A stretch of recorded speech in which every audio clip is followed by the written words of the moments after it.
Well, good morning, good morning, good morning, good morning, and good morning, everybody. Good morning, everybody. Welcome to another episode of The Morning Glow. Welcome to another episode of The Morning Glow. Got a great broadcast lineup for you this Leonard morning. Jones, non joined. Okay, let me see. Got a few people still coming in with us here. Captain Leonard, can you hear us? Yes, I can hear you. Can you hear me? Yes, yes, loud and clear, loud and clear. We have a great broadcast lineup for you this morning. I want to encourage everybody to give us a call 678-381-1973, 678-381-1973.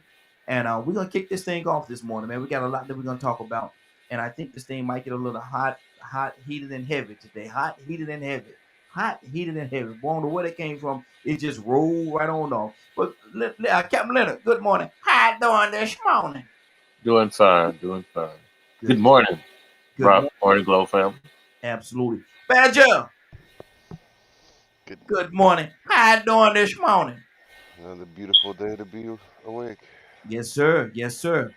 We got a lot of things we're gonna talk about. But before we get started, man, I always go into and I want to have the political talk. I want to have the political talk to Oh, make people aware as to what's going on. So, Captain Leonard, get yourself to speed, brother. I think the most thing I've really been paying attention to this morning is that still you have issues with the George Floyd bill in the Senate, of course, and we have the same old people opposing Mm-hmm. certain elements of that particular bill that are like most important to change the behavior of officers. Mm-hmm. And it's facing a lot of resistance from, of course, the police union and those people on the Republican side of the aisle. Mm-hmm. It's a huge issue. And going forward with this particular bill, yes, of course, some people would love to say, oh, let's get this bill passed with or without those things, and let's just get back to them later.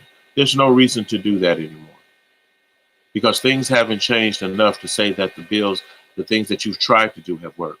So now you must do what is absolutely necessary in this particular bill. The thing is to address this issue of qualified immunity, is to create a database as well of officers who constantly engage in these types of behaviors so they can be tracked around the United States when they apply for other jobs in law enforcement. And also, there are lots of issues there that decent people that want actual reform should not be against. So that is going to be a huge struggle in the Senate, most definitely. Mm-hmm. I think we see things ramping up more with people who are willing to cooperate as it relates to the investigation of the insurrection attempted on January the 6th, as well as those who were partnering with the former administration to try to really undermine the democracy of the United States. And this is the issue, and this is the biggest issue right now. I don't care how you feel about a lot of things as it comes personally, but to challenge the democracy and to try to destroy the democracy of the United States should be the most heinous crime that one can commit against the state, and it Mm-hmm. needs to be treated as such. So, Leonard, why do you think it's taking so long? Why do you think it's actually taking so long, man, to get something done, specifically for the January 6th ordeal that happened? I say ordeal, trying to be polite. But why is it taking so long to have some to make something happen in that instance? Because you still have people that cooperate with that side of government still in their positions.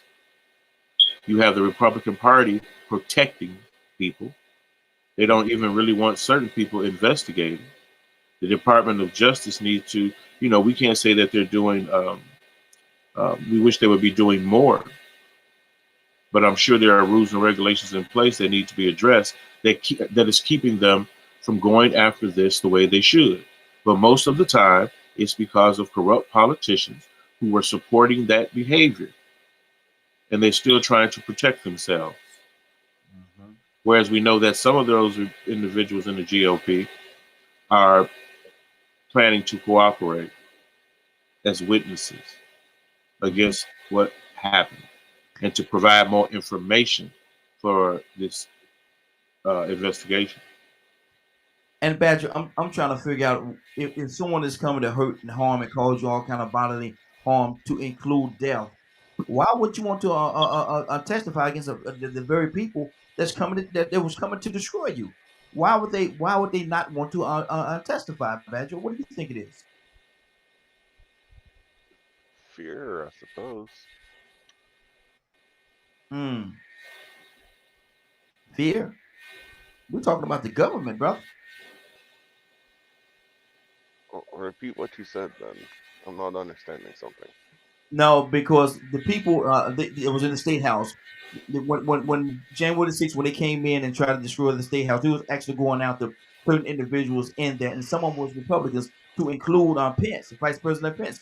They were searching for him. He's a Republican, but yet and still, and now today, they're they're not being incarcerated. They're not being dealt with in the way that they should, because a lot of people, like Leonard said, are refusing to testify. Why would you? If somebody's coming to kill you, man, 9 times out of 10, you want to testify against that person. So why are the Republican, the GOP, why are they hesitant to testify?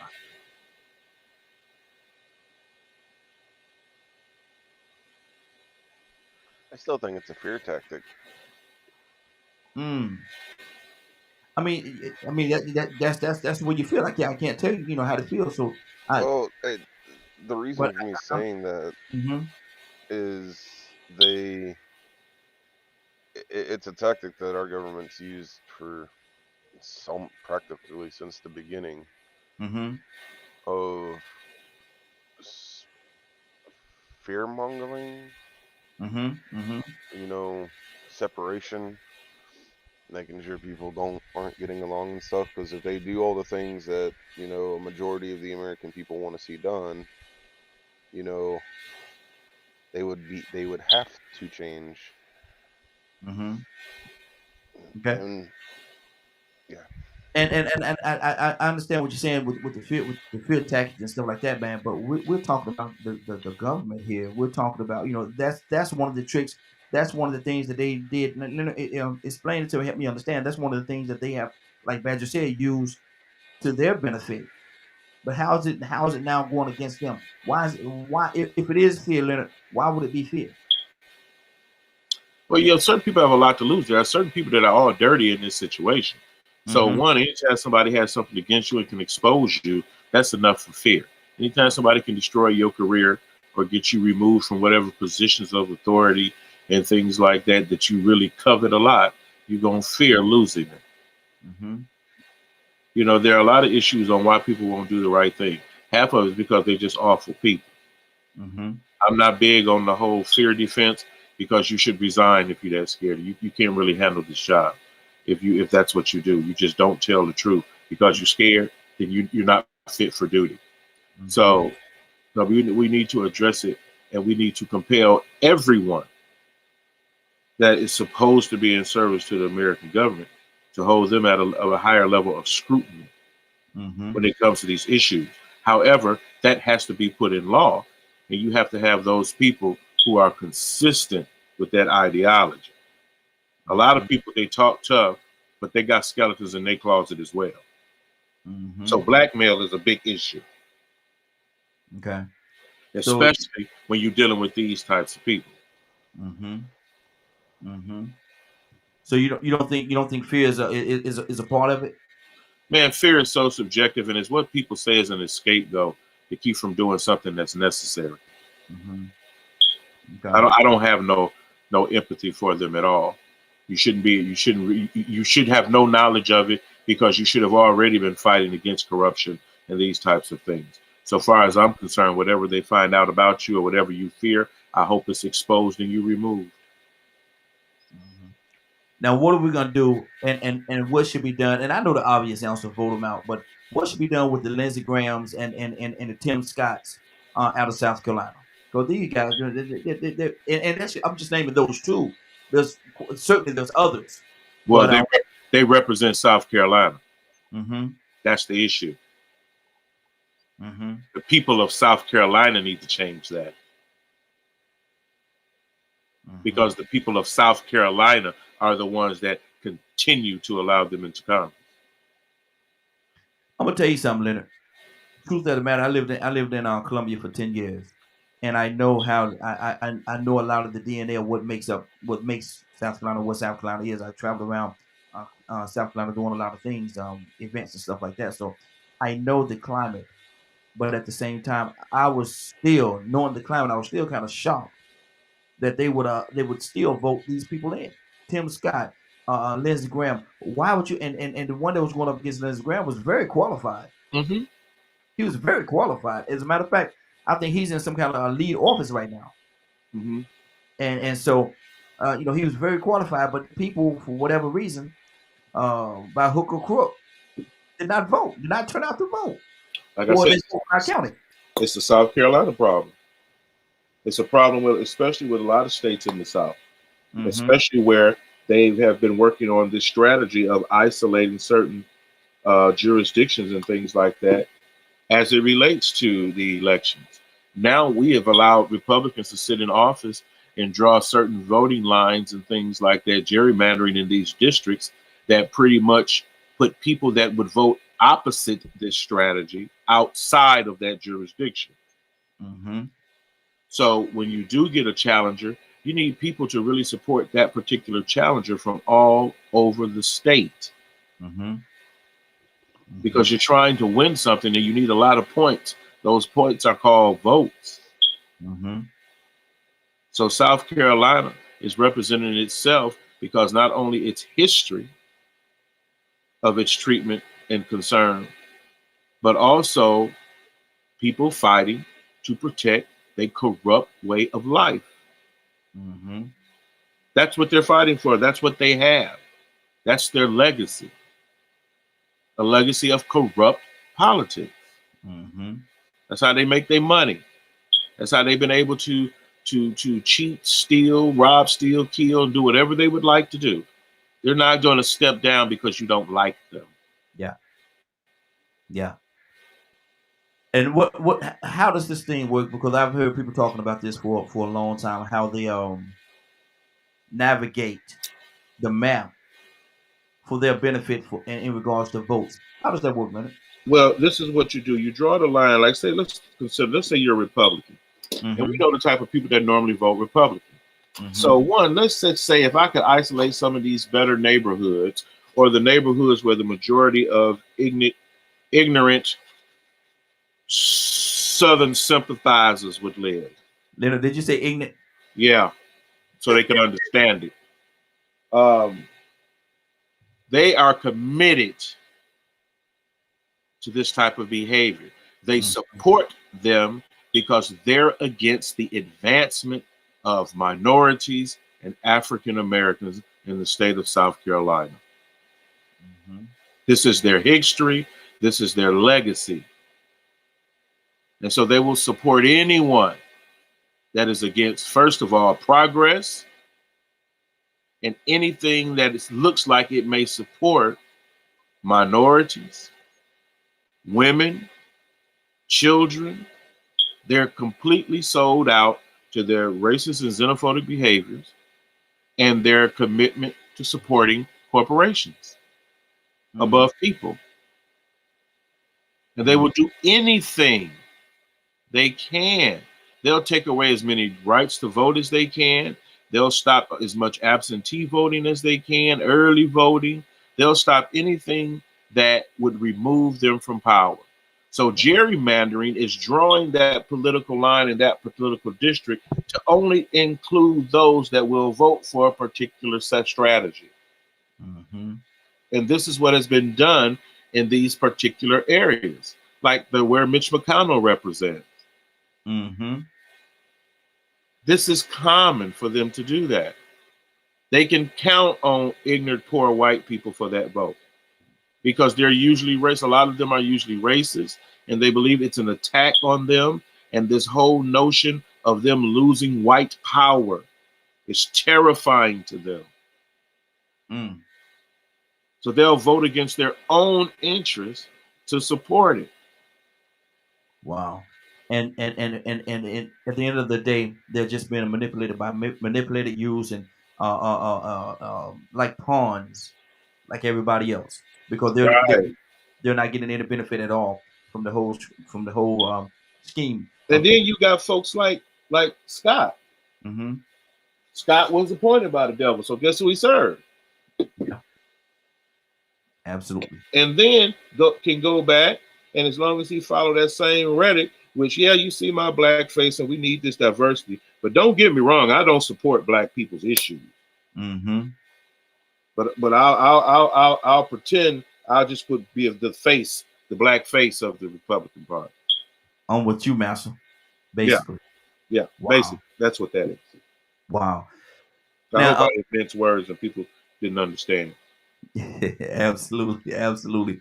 Badger, what do you say to that, man? And you speak on this a lot. People being used as pawns, as puppets. Even certain individuals that is really not going to benefit them. The poor class of our Caucasian brothers and sisters, they're being used and manipulated by the system so they can vote against the very thing that's killing them. What do you say to that? Oh man. For the most part, yeah. Mm-hmm. I shared y'all my experience of, my introduction to black people growing up. Y'all had more rights than we did because we were poor. We weren't the right color to get benefits and help. Mm-hmm. And then if you're middle class, it starts changing. And if you're even, higher than that, that's, man, that's where privilege really starts kicking in.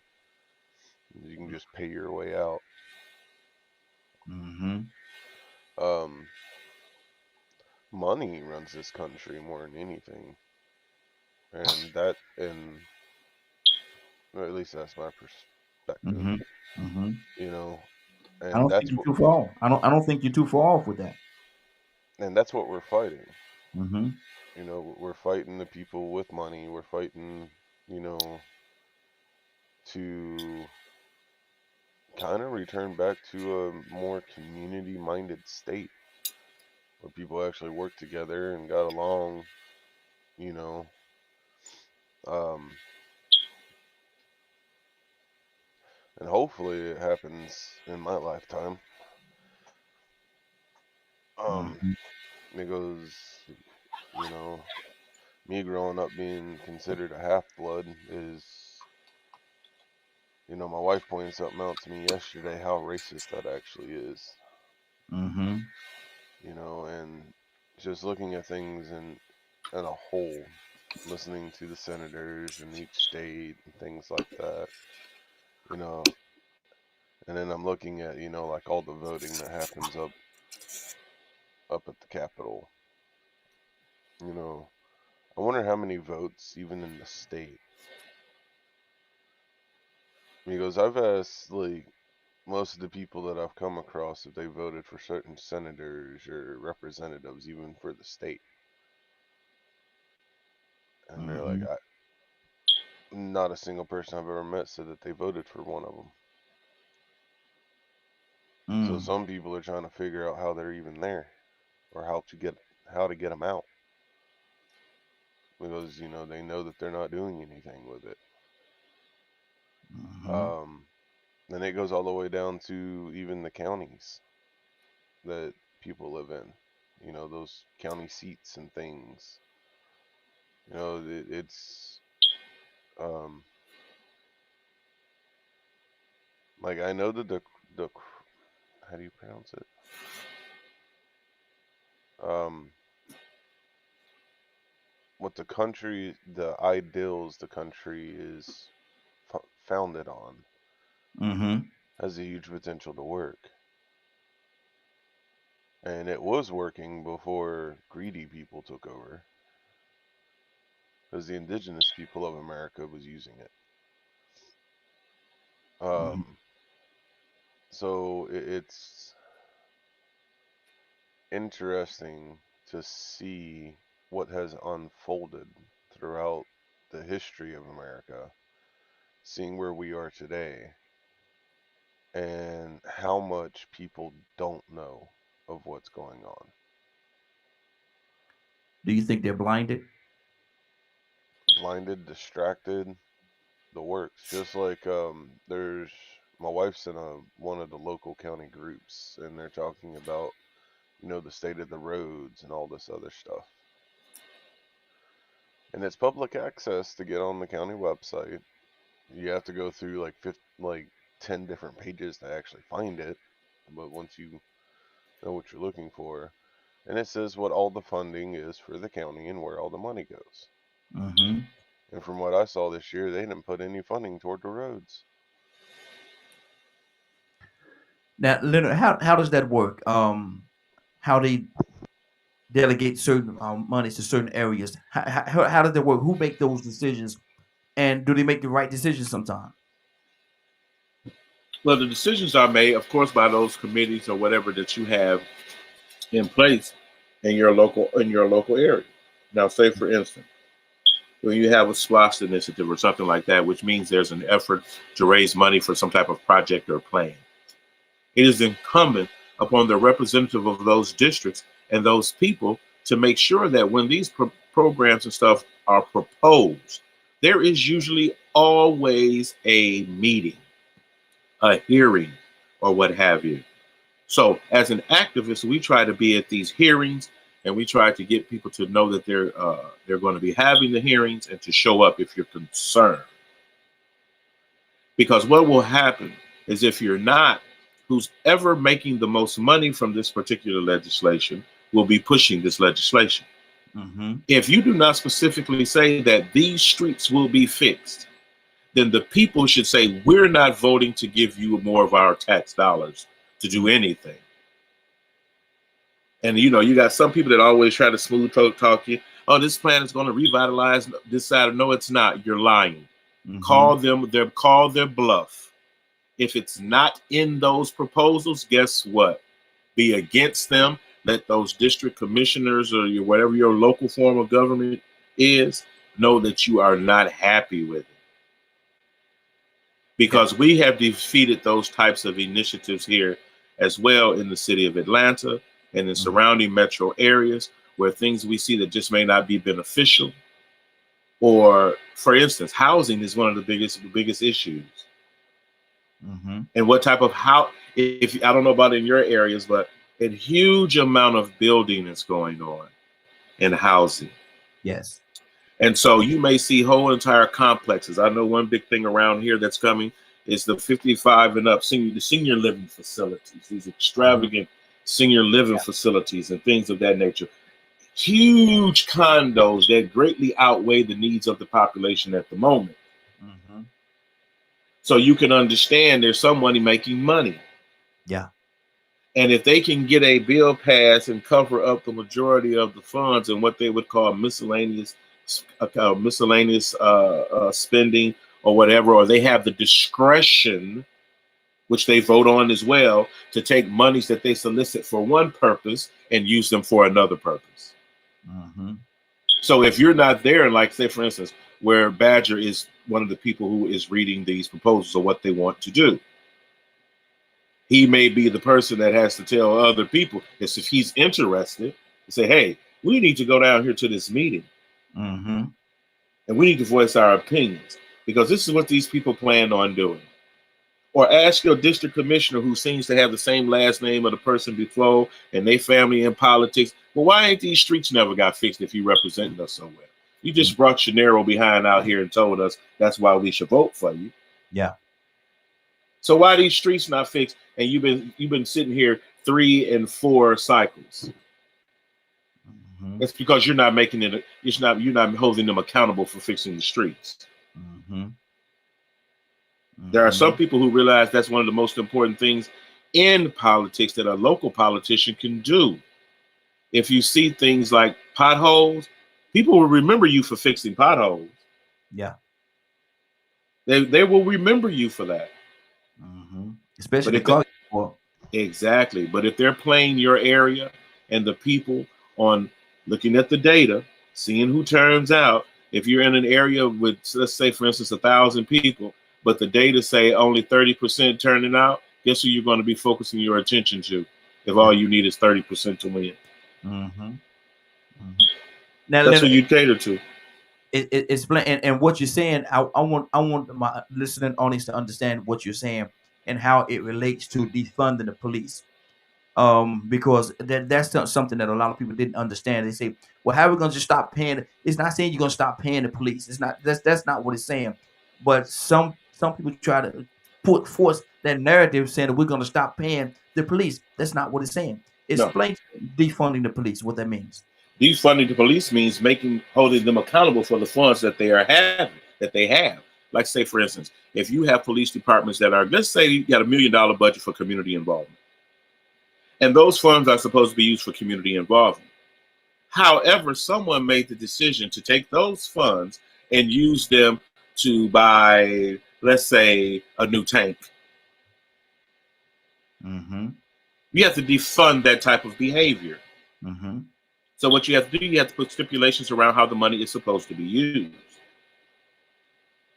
Because if you are, like, say, for instance, the General Education Fund funded by the lottery, you would be surprised at how many people do not appropriate these funds wisely. Or you'll see a proposal or committees meeting on giving elected officials the ability to reapportion the funds for some other purpose. Mm-hmm.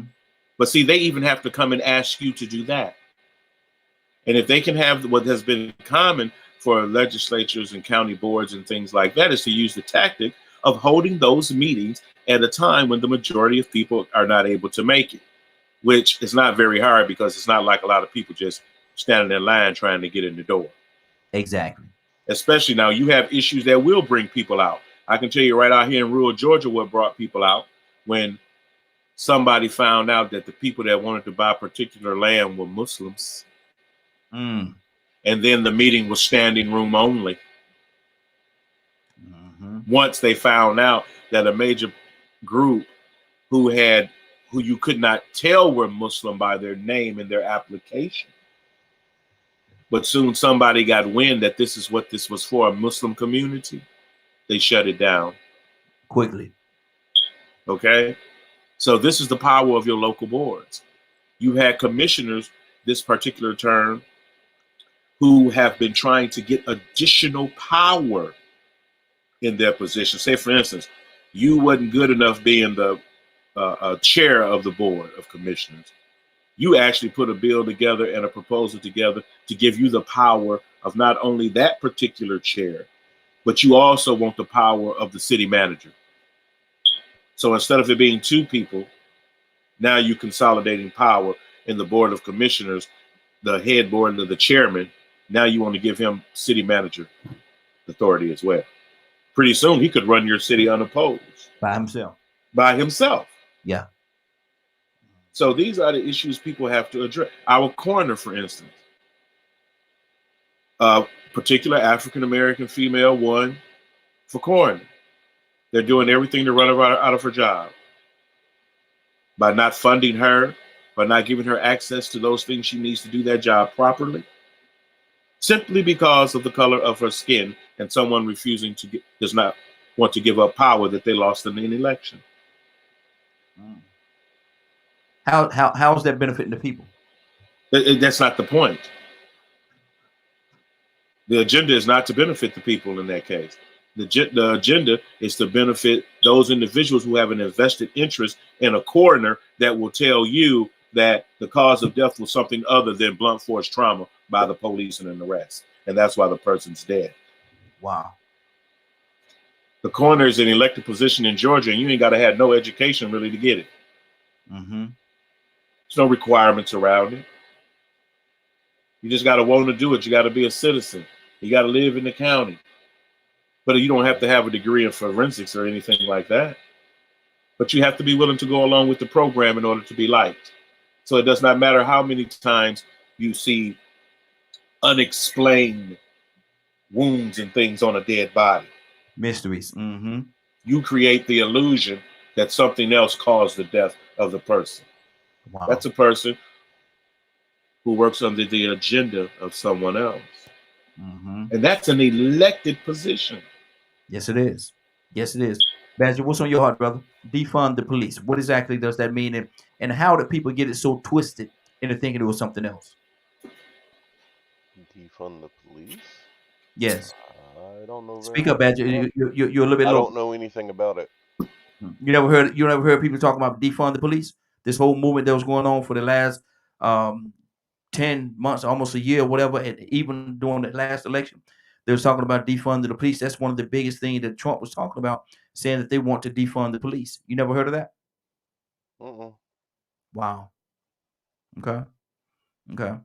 Um, that that's whoa, that's pretty strange because I know it's been all over the media. That's all they've been talking about. But like I said, you do a lot of research. Maybe you just hadn't been paying attention to the television and stuff like that. But Leonard, hasn't it been a huge quote unquote movement? It was a huge mistake on behalf of the Democratic Party to allow that to emerge as a phrase Mm-hmm. for the purpose of a campaign anyway. Mm-hmm. I understand the movement, Mm-hmm. but if you're trying to get some change, you can't come through with something that is 50% unpopular. Yeah. It's not really going to help the purpose. However, it sounds great. There are some people who are anti-police. So, and then you got some people who gonna support the police.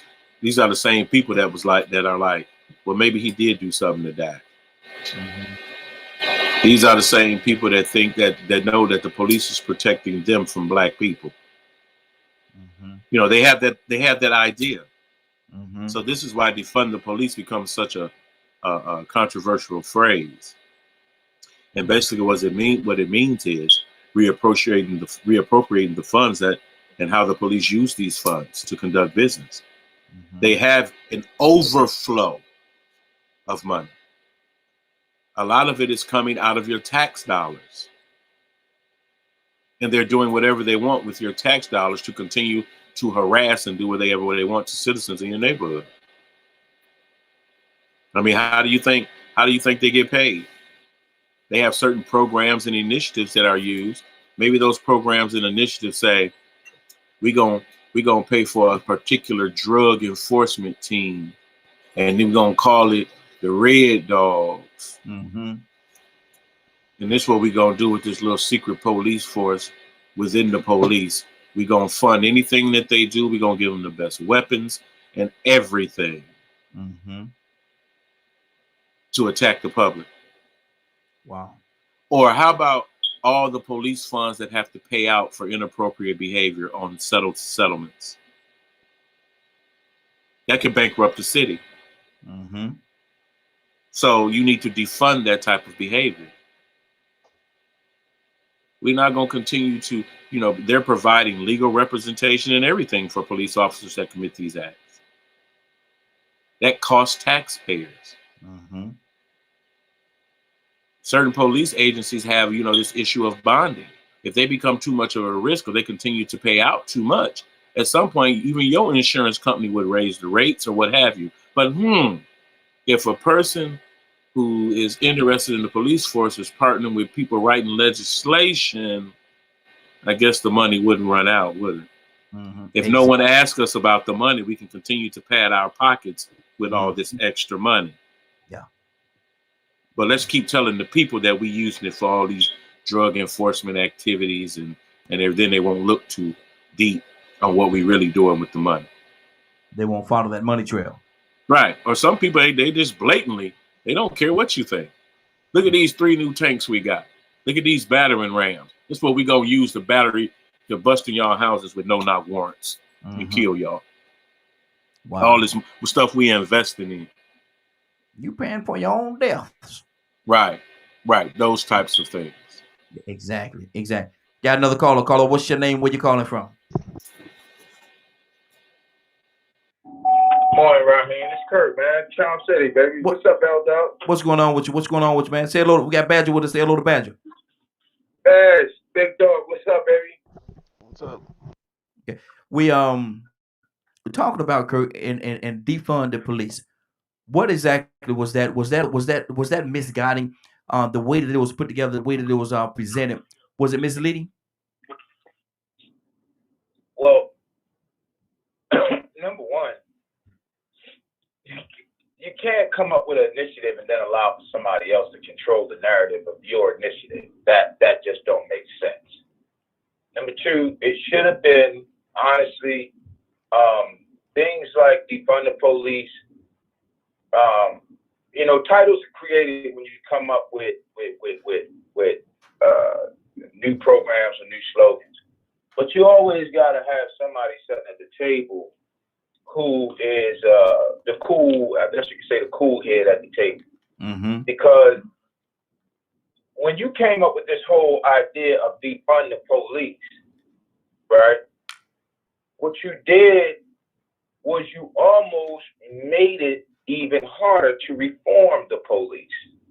Mm. You see what I'm saying? Like you went for the, I guess you can call it a verb, but you went for the verb that would cause more action. Not thinking about, you had the cool head in the room would have said, hey, look, y'all, we don't want to call this defund. Let's call it reform. Let's find a word for reform. Because defund the police, soon as they came out with that, the opposition party, first thing they said is, oh, they talking about taking the money from the police. Exactly. No, they're not. That's a lie. That's a lie. That's a lie. The biggest lie told since Jesus Christ was a white man.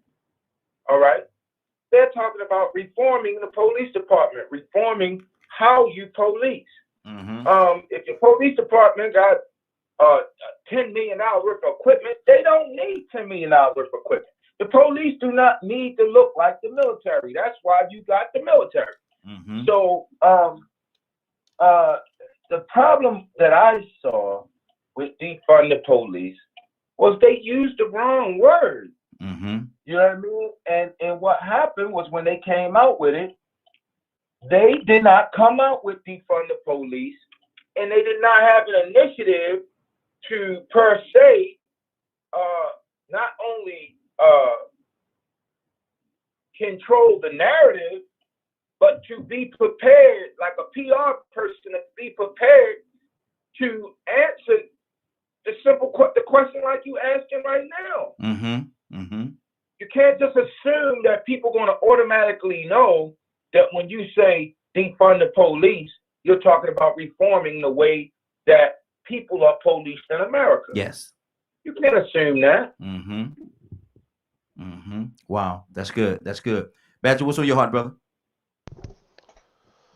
Oh, I'm just reading what they're thinking about doing in Texas. Mm-hmm. The governor wants to make it illegal to defund the police in the state and strip annexation, Annexation. Annexation. powers from cities that defund departments, and another to consolidate Austin's police force under the Texas Department of Public Safety. Mm-hmm. So they're trying to defund the police there in Texas. And I want to listen to all these understand. It doesn't happen. Oh, they don't want it to happen. Okay, got you. Okay. Yeah, hold on. Texas Governor Greg Abbott vowed Monday to this was on May 24th. Vowed Monday to sign a bill that would thwart efforts by cities to reduce or reallocate police budgets. The latest of a string of actions he has taken to restrain local authorities. Mm-hmm.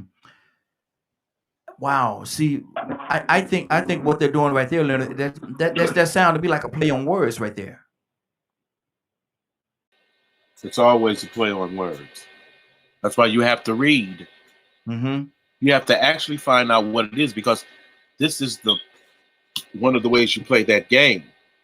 And many people can tell you that before. Hey, I got to the poll, and when I read the bill or the referendum, it seemed like the exact opposite, and I don't really understand it. That's by design. Mm-hmm. That is absolutely by design. Excuse me, and that's to mislead the voter. Yeah. Because I heard a play on words there, man. But go ahead. That's a play on words. Never, and the way you get a clue is, what side do they support? Mm-hmm. The police union is very much influential in politics. So they have politicians that vote in the interest of the police unions. You understand? In corporate America. Mm-hmm. Say, for instance, you may have a person in your city sitting on a board voting for a certain type of behavior because they're the ones supplying the materials to the program. Mm-hmm. They don't care what it does to the people. You know, like say, for instance, for one of the main objections to body cameras was what?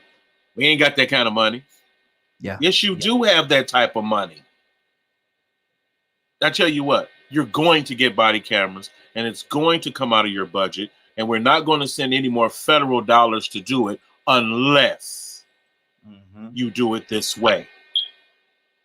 This is how you defund police, by insisting that they spend the money allocated to them in the ways that benefit the public the most, not private interest or not some type of agenda to racially profile and remove certain people from certain neighborhoods,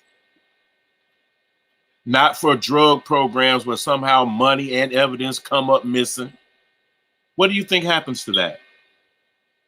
They take one thing off the street and put it on one news program about what they seized and then go sell it back. See, if you don't police the police, who's supposed to do it? Exactly. Money don't care who's spending it. It's for people's personal agendas. Why you need they may be somebody working right now on a laser guided missiles specifically for urban warfare. This is where it's at. Because people make money this way. The amount of money that people are able to skim off of the top of these budgets and things is a lot more than people imagine. Let me ask you this question, Lynn, and I want to go to Kurt and Badger about this as well. Somebody told me one time before that when they run for office and say they don't win, all that what happens to all that money that was contributed to them? Who does that money go to? That money usually remains in that particular fund, and as long as they use it for those political activities, they can continue to use the money. So it can't go to like an individual can't use it, because somebody told me that that money belongs to that person that was running for that campaign. Yes, but there are some restrictions to how the money can be used as well. And this is how most people get caught, is because they misappropriate the money. Yeah. I.e. your president, your former president, who is still raising money, promising people something that they're not going to get. Yeah. Wow. But as a candidate seeking election, he can raise money. And of course, any smart person knows how to move the money around to escape criticism. Yeah. They're in it for a reason. Money laundering is a part of being a politician. I think you learned it in school. I'm not sure. I can't remember. The best way to launder money is through the federal government. Wow. Curtis, what do you say to that? What's on your heart, brother? Hey, Raheem, I'm in the store. Just grab me a cup of coffee. Can you come back to me, please? Absolutely. Badger, talk to me, sir. About which part? Money laundering. And how the government does it.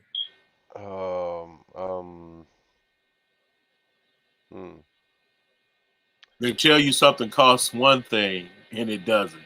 Yeah, we'll stick with that. Or ask Badger, because Badger's from a different state. Yeah. He knows the difference between resources that the state provides and have the ability to provide to people, and then people sitting in the way for some reason, not providing it to people in need in Texas. Or putting it towards other things.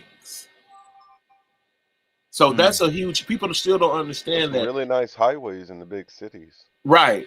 Where you may not have rural development. You know what I'm saying?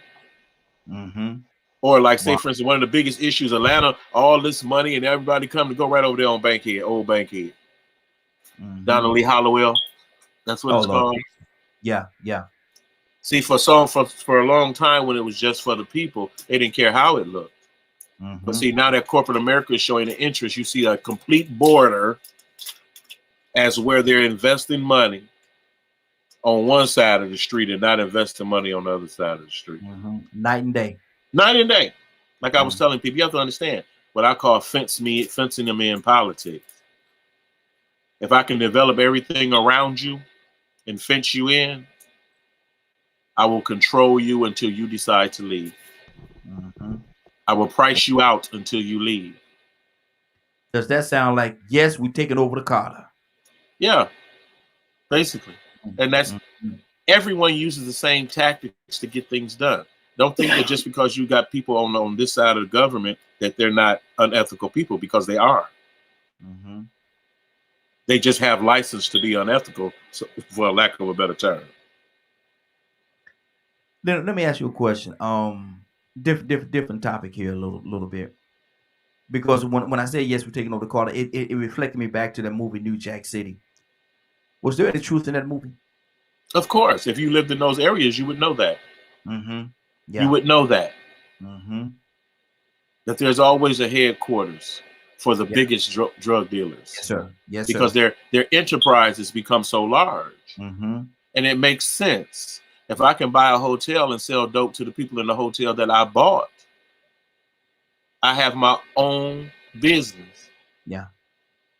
People can come and get drugs from me on one floor and do the drugs all on the other floor. That's genius. Make money hand over fist. Hey, that's genius. That's business. Wow. And we did switch up subject a little bit. Badger, what do you say to that, man? I'm back right here. Okay, I come to you one second. Let me go to Badger. Badger, what's on your heart? Have you ever seen New Jack City?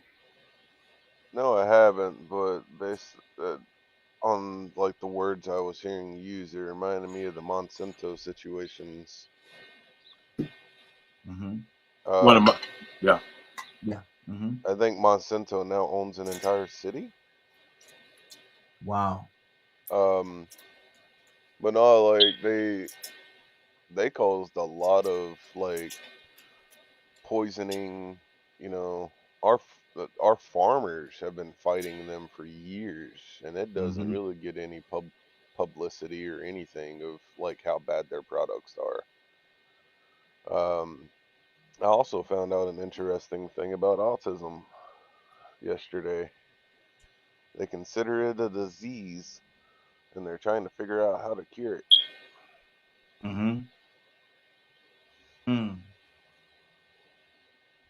That's interesting right there. See, because you work with a disorder. You understand the difference? Yeah. You cure a disease, but you work with a disorder. I didn't know autism was a disease. Exactly. See, simply by changing definitions, your government changes what prescriptions they'll pay for, what you're entitled to, what level certain drugs are on. The drugs needed by most people to survive are on certain schedules, and they cost a huge amount of money. And the only reason why poor people are able to get those drugs is because there's some system of government that is paying the producer more for the drug.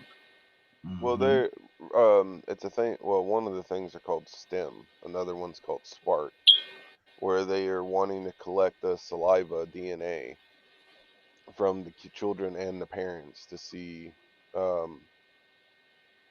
if they can find the genetic markers for what causes autism. That's one of the researchers they're funding right now. Now, Kurt, we're talking about the New Jack City and the Carter. And Leonard said that that's a brilliant idea, a brilliant mindset to take over that and have your main structure right there, your headquarters, if you will, in one location. Now, we're not, and people listening to it, we're not sitting here trying to condone drug deals and stuff. That's not what we're doing. We're having a conversation. So listen to it by way of a conversation. But Curtis, what do you say to that, man? Was New Jack City, was that genius how Nino Brown did that whole situation with the whole organization? Absolutely. I witnessed the Carter. Here in Baltimore. I witnessed the Carter, man. Absolutely. I done seen it happen. I mean, literally, I've seen it happen right in front of my face. Wow. Took maybe 4 days, and there was no real pushback from the folks who lived in the building. Mm-hmm. Like in the movie, you know how some of them they push back.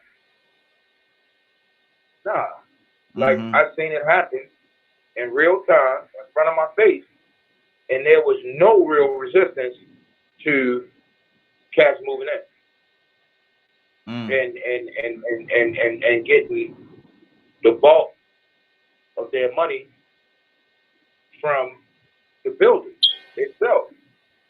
1st and 15th was a serious day. Exactly. You know? I've seen that happen, man. You know what I mean? With my own eyes. Like, no, not no, you know what I mean? Not no, I heard about it or it was in, nah, I was standing right there. Wow. My problem with the war on drugs, my problem with the war on guns, or we going to do sensible gun legislation. I did want to throw it in there that you know, the Texas governor just passed a law saying that anybody that don't have a felony conviction can buy a gun. Mm-hmm. Anybody. You know what I mean? Like I know kids right now that are suffering from serious mental illness, undiagnosed mental illness, that ain't never had a charge, let alone a felony charge. So those same kids that I know have serious undiagnosed mental health conditions. If they was in the state of Texas, if they 18, they can walk in a gun store and buy a gun. Wow. All right, so, but my whole thing with the war on drugs, the war, you know what I mean, if we're going to say the war on guns, this, that, and the third, is I don't understand how you're going to have a war and you never target the war in the right direction. That's like us going to war with Japan, but we bombing Britain. I don't understand that, man. Like, explain that to me, Curtis. Even with the drug situation. Well, even with the drug situation, listen, man. They constantly grabbing the lowest hanging fruit. That's the dude. That's the regular dude that's on the street. You know what I'm saying? He's distributing the drugs on the street. Everybody knows, like, if you study war, if you study strategies of war, the easiest way to win in war is to cut the supply route. You cut the supply route, they're going to run out of bullets, they're going to run out of butter. These cats spend more money locking up local drug dealers, but the real drug dealer never spends a day in prison. You gotta understand, man, these drugs, I'm on the highway right now. Right in front of me is a container, right? It's a container, a truck container that came from the shipyard. For all I know, that container set in front of me right now could have 3 metric tons of cocaine in it. Yep. That dude at the local level, little street guy, he didn't get no money off of that. You see what I'm saying? And they know who these people are. But once again, the extremely wealthy got their hands in something that, per se, you know what I mean? Like, oh no, you're not going to lock us up. The police not going, they're not going to touch that. We'll wait till they get to the street level. No. Lock these dudes up. A prime example, and this is not hearsay. This is true fact. You can Google it. Right now, the Senate Minority Leader. Right yes, now, sir. Yes, sir. His wife's family got banged out in California. They own ships. They own container ships that pull these containers right here, right? They got banged out with over 10 metric tons of cocaine on one of their ships. Them the people that should be going to jail. You cut the supply route with the guns. You telling me that a local kid 16 years old can buy a weapon from a gun dealer? No, man. Mm-hmm. Now, who's shipping all these guns? If we remember, when Obama was president, Obama leaked some. The one time I heard Obama leak some information, it was one time I heard him leak some information. And by all means, if I was to give this man any credit, point blank credit, I will give him credit for this. This man was by far one of the most secretive presidents that we have had, because he really thought about American national security. That was a big thing for him. But the one time I heard Obama leak some information was after Sandy Hook, when he leaked the information that we understand and know the gun runners' routes. We know that they are trafficking guns across 40 from Tennessee into Virginia, into Baltimore. He didn't say into Maryland, he said into Baltimore. Mm-hmm. We know that. And the opposition party refuted this man. They took the narrative. They called him all kinds of things. The NRA called him all kinds of things. To stalk the fears and this, that, and the third. And guess what happened the very next week? The very next week, right out here on Highway 70, coming from Fredericksburg, which means he was right, because in order to come from Tennessee, you got to come across 40, jump 81. It's a back route. Jump 81, come up 81 to 70. 70 brings you directly into the city of Baltimore. The same highway that runs you from Baltimore all the way to California, to Northern California. Mm-hmm. They banged them out right there in Fredericksburg on 70. When they did the investigation, the guy that was the driver told them, "Oh, we was routed to go to Baltimore." Mm. Wow. You see what I'm saying? So like, so am I hearing you say that Baltimore is like a hub of I guess gun trafficking? Baltimore is a hub of gun trafficking, sex trafficking, human trafficking, Mm-hmm. because all human trafficking is not sex trafficking. That's another thing. That's another narrative that we keep falling for, because they got you looking at the right, they got you looking at the left hand while the right hand is doing something totally different. They don't want you to see the right hand. Baltimore is a hub for gun trafficking, human trafficking, heroin trafficking. We are known as the heroin state. Mm. In the streets, if you go out in the streets right now, in which, you pound the pavement all the time. Mm-hmm. You go out in the streets right now, you sit around some of the movers and shakers in this drug game at the local level. And you tell them, "Man, look, man, I got 2 birds of this heroin. I need to get it off." 9 times out of 10, somebody's going to look at you and say, "You ain't got no connect in Baltimore?" Wow. Wow. Okay. My problem, like I said before, and I'll end it with this right here. My problem is the folks that really should be going to prison ain't even getting a smack on the wrist, bro. Mm-hmm. They ain't even getting a smack on the wrist. You saw the movie The Messenger. Yeah. You saw that movie. You seen that movie, Leonard? The rich. Say that again. In the movie The Messenger, there's a moment where the reporter goes to Rick Ross. He actually goes and visits Rick Ross in prison. And he pull out the docket from the investigation, from when they investigating their own. And for the record, Kurt, let's tell everybody the real Rick Ross, not the rapper. Not the rapper. Yeah. The real Rick Ross. Yeah. Mm-hmm. He goes and visits Rick Ross in prison, where the dude that's being investigated, his wife, is actually using the reporter as a pawn to get him out of prison. The dude is what they call a CIA, FBI informant. So this reporter goes and visits Rick Ross and asks Rick, "Hey, look, do you know this guy?" Rick don't want to talk to him at first. Rick's lawyer tell him, "Look, you can go on and let it go, because they holding you accountable for all of this. Mm-hmm. The reporter tells Rick Ross, well, according to this docket right here from the court findings, it is reported that you was giving this informant $600,000 a week.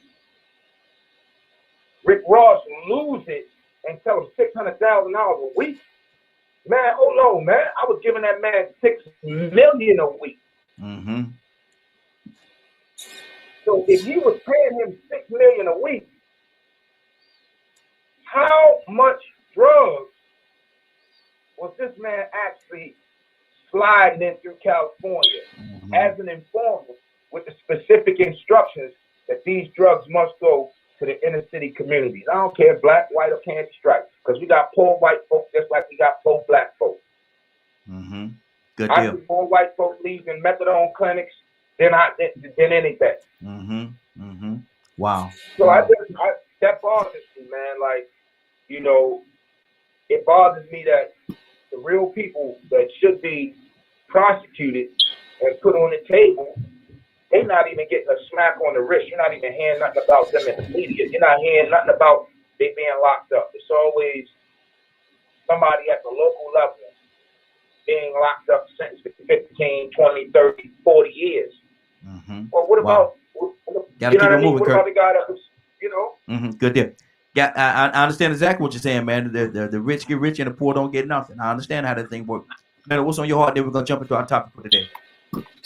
Well, one, it's real basic. It's not difficult to understand. I mean, if you ever been in the street, you know how to make $1 out of 15 cents. So you know exactly how it's getting in. I don't usually go along with certain things, however, but I think that everybody is in the supply chain and everybody is making money, and I don't have no empathy for anyone. Zero. Mm-hmm. All the way down to the user. You're part of it. You're part of it. Mm-hmm. So, Let me ask you this question, Leonard, and like I said, then we're gonna jump into our topic for today. This big movement that the Reagans had, were they playing two different sides of the fence? Because Nancy was saying, just say no. But did Ronald have anything to do with this whole drug deal that was going on in America? every president does. Absolutely. Every president does. Absolutely. Every single last one of them. Mm-hmm. Because you have to understand, Just Say No was a program to keep people from using drugs, not selling them. Yes. Mm-hmm. Just Say No was aimed at children to let children know, don't follow these examples in front of you of doing drugs and getting involved in drugs. Mm-hmm. While we sell and exchange drugs for guns and everything with other countries. Mm-hmm. Yeah. Yeah. Wow. Wow. We sell guns to other initiatives across the world. Mm-hmm. We sell guns to known drug dealers because they need them. Mm-hmm. You know, how can I justify spending $3 million with the police if I don't spend $1 million on the street? You understand? Yeah. Yeah. We gotta convince the public that we need all this money to fight these completely progressive organizations that are criminal organizations who got all these weapons, and we need the same weapons to fight back. Give us the money, public. We need to do all these things. Mm-hmm. So it's a system. Mm-hmm. God is joined. Yes. Lenny just said, boy, if Lenny did not just bust the balloon right there, I'm going to run something by you real quick. We've been paying attention and seeing what's going on in Israel right now, right? Mm-hmm. Israelis launching missiles, Hamas launching missiles, right? Yes. And we've been paying attention that the camera in the target has been on the community fighting against each other, launching these missiles, right? Mm-hmm. You ain't heard one inclination. Who's selling Hamas these missiles? Walmart. They getting them from Walmart. They getting them from the corner store. They getting them from the corner store. Exactly. You know what I mean? They go to the local bodega and buy missiles. Mm. Come on, man. We ain't crazy. Okay. We ain't crazy. Threat. Mm-hmm. Who who's selling them these missiles? Who is selling Hamas these missiles to launch at Israel? We know who's selling Israel the missiles. We already know that. Mm-hmm. Mm-hmm. You know what I mean? Yeah. It's a bill right now. They're trying to stop their last purchase. Their last purchase was for $735 million. The Democratic leadership, they trying to talk Joe Biden into saying, hey, look, man, no. Although they have a right to protect themselves, they don't have a right to exploit those people. So, no, that last deal, weapons deal, that don't need to go down unless there's a ceasefire. Mm-hmm. Right? Mm-hmm. But I want to know, okay, we know who's selling Israel these missiles, but where Hamas getting these missiles from, man? Who's training them? Mm-hmm. Absolutely. Absolutely. Let me go. As a matter of fact, we got Goddess with us as well. I want to greet her this morning. Good morning, Goddess. How you doing this morning? Unmute yourself, there, Goddess. We lost her. We just lost her. Hopefully, she'll be back in with us. But I want to jump into the topic for today, asking the question. And Curtis, I'm gonna start it off with you, brother. Why do the cage birds sing? Oh, why do the cage birds sing? Mm-hmm. Yeah. That depends on what you mean by the question, brother. You know, he could be singing because he tired of being in a cage. Mm-hmm. He could be singing because his owner is being good to him, feeding him properly. He could be singing by any number of reasons. He could be singing because he could be snitching. You know, he could be singing because, hey, look, man. You know, man, listen, I got a homeboy right now, man. He wasn't a cage bird, he ain't sing. But I swear to God, man, this brother is so smart and so powerful that I really wish he would have sang. Mm-hmm. Because this day gave this brother 60 years. 60 years, bro. They put every robbery at a Royal Farms on this brother docket. He just caught them all.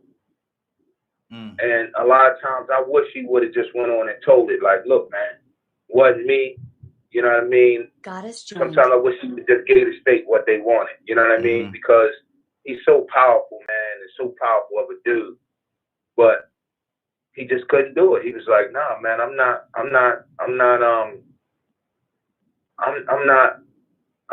doing that. You know what I mean? Like, I'm not gonna get him a case.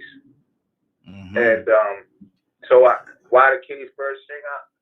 It could be for several reasons, man. Some of these guys be the toughest guys in the world. You know, till that prosecutor tell them 30, 40 years, and we're going back and get your mama. Mm-hmm. We're gonna give her 22. You know what I mean? Hey, Kurt, let me ask you this question: what if the cage that the bird is in is his or her own mind? You know, it's a shameful thing to sing to yourself. You know, I mean, if it's your mind, you know what Mama and them used to say. Mama and them used to say, if you free your mind, I can't say the rest of Father. Mm-hmm. So, I spoke on that one time at church. There's a scripture somewhere I read. There's a scripture that realistically, it's in Matthew, that speaks on freeing your mind. You know what I mean? If you want to be in line with God, you know, basically putting aside all of your errors and all your faults and just freeing your mind so that you can hear the Spirit of God when he speaks to you, or when he tells you to move in a specific direction, or he tells you to, okay, pull back on this or pull back on that. I can't remember the scripture. I swear I wish I could remember the scripture, because it's a powerful scripture that tells you that, you know, you cannot live your life with your mind in a cage. You know what I mean? You'll always be miserable. You know what I mean? And true success will never come to you. it will never come to you. So, that's where I'm at on that, bro. Okay, good deal. Let me go to Leonard. Leonard, why do the caged birds sing? I don't even think the cage bird be singing. He just can't speak English. It's just the way birds. You went out over there for a second, Leonard. What'd you say? Leonard, you there? I think we might have lost our Leonard's connection. Badger, what's on your heart, brother? Why do the caged birds sing? To me, first thing it clicked for me was probably singing to be free. That's good. I mean, some of them might sing because they're happy with where they're at, but I could see most of them just probably singing to be free or giving thanks for being alive. It depends on how deep you want to go. Yeah. I mean, I want to go. I want to go to the bottom of the ocean on this one right here, man. Because my thing is, and I love what you said, brother. Yeah, he's happy with where he is, but I always envision a bird of being free and having a certain amount of freedom, and so to pour that away from him, what is he singing for? Why is he singing? Because, like I said again, a bird is supposed to be a look of freedom. Something just flew up around the corner right there. I'm looking at it, but the bird is supposed to be free. He's supposed to be free, and so to be caged, God is why is he singing? And good morning, Goddess. Goddess, you there? We're not hearing you, sis. Must be something going on with your mic or something, but we can't hear you. Kurt, talk to me, brother. Leonard Jones Nonro joined. Yeah, man. What was your last statement, real quick? I want to make sure I heard that right. I was saying that a lot of times a bird is supposed to be free, and a bird is supposed to be freedom to go as he will, and so he's caged, so his freedom has been stuffed away from him. Why is he singing?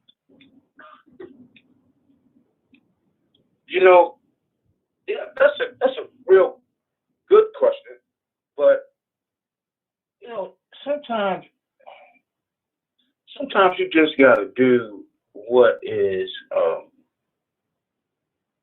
listen, man, sometimes you gotta do what is feasible for you. He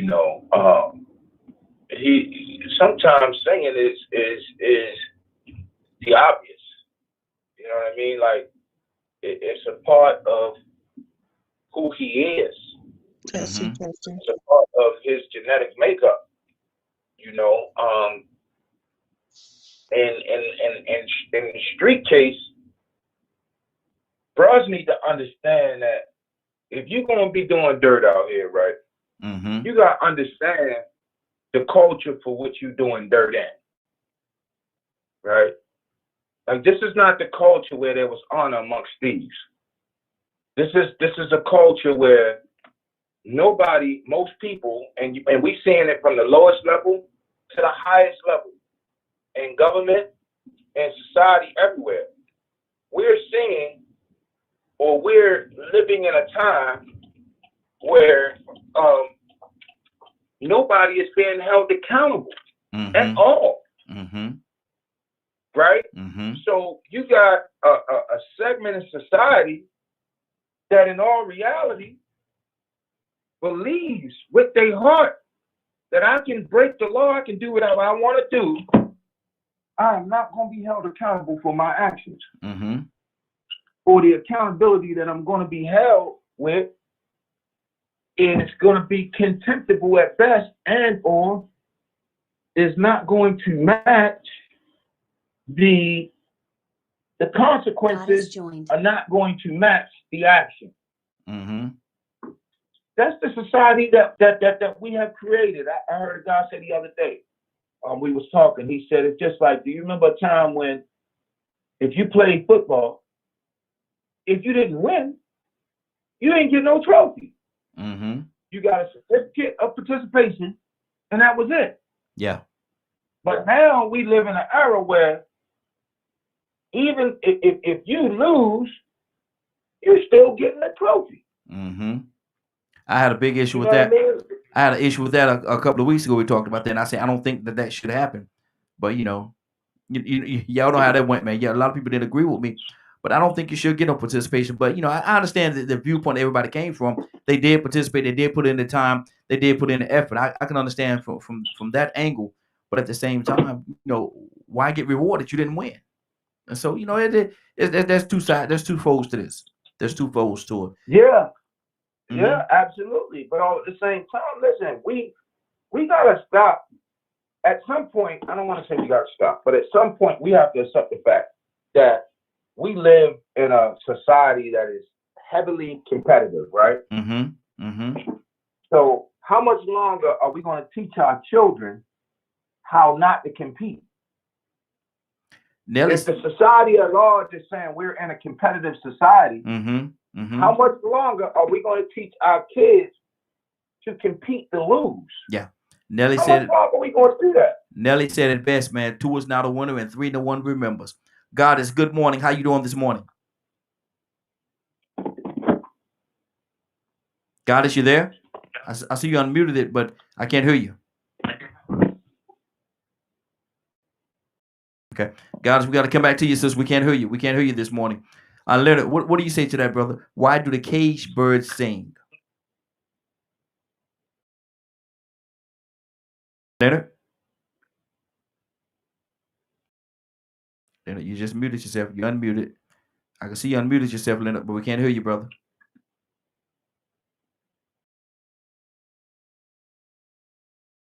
Having a hard time. I think we may be maybe having some issues with that feed for some reason this morning because I'm not able to hear Leonard or Goddess. And so, Badger, talk to me while we get that straight, Badger. What's on your heart? Why do you think the caged birds sing?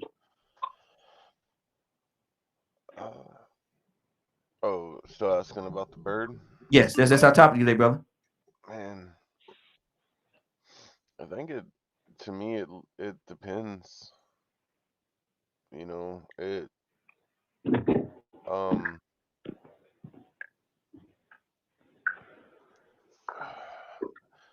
because I know some people that have birds Mm-hmm. and they just leave the cage open and the bird goes in and out. Mm-hmm. Like there's a respect of, they're free if they want to leave, Mm-hmm. kind of thing. They're not kept there. They choose to be there. Mm-hmm. Then there are the ones that are kind of aggressive that you can tell just don't want to be there. Yeah. You know, um,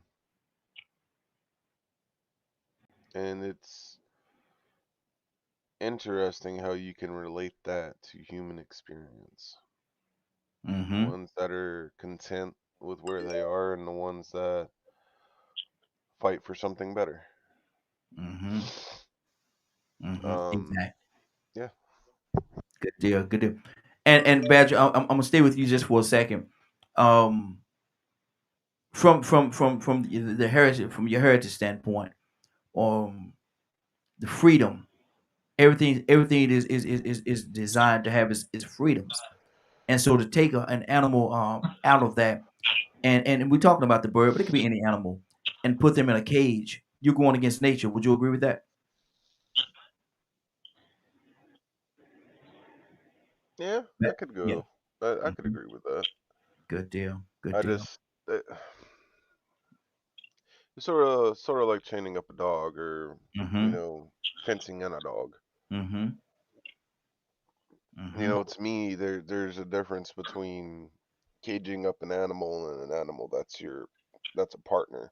Mm-hmm. Um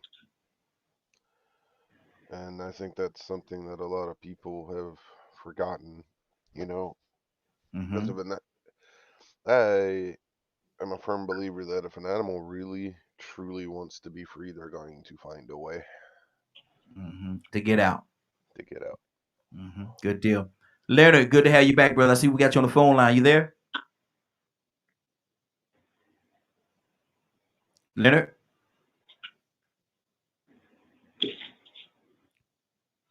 Leonard, are you there, Leonard? Might be something with your system, with your phone there, Leonard. 816 area code. Yeah, I was on mute, Robbie. Oh, okay, good deal, good deal. Now, let me ask you this question. We talked about why do the caged birds sing? Why do the caged birds sing? Now, if a bird, which is supposed to be a symbol of freedom, be able to go where they want to go and fly and be free, if they're caged and then they get in that cage and after a while they're singing and doing what the bird do, have he forgotten a piece or a part of who he is and the freedom that he or she so rightfully deserves? I mean, I don't know. I don't really get into it that much. Mm-hmm. That from that point of view, if it's a pet, it's a pet. Some people provide better lives for their pets than they would in the wild, that they would have in the wild. Wow. So if you never know, like I said, unless you meet somebody that speak bird. Birds come and go. They speak birdism. Right. There's some birds that if they know that there's food in a certain place and you feed them, they always gonna come and hang out on your porch. Yeah. They may build a nest around you or what have you. So, the bird is surviving as well. I mean, it's not a bad, some people even clip birds' wings so they can't fly. Yeah. They do. So, like I say, you have people feel a certain way about animals. Certain people feel a certain way about breeding animals and all types of things.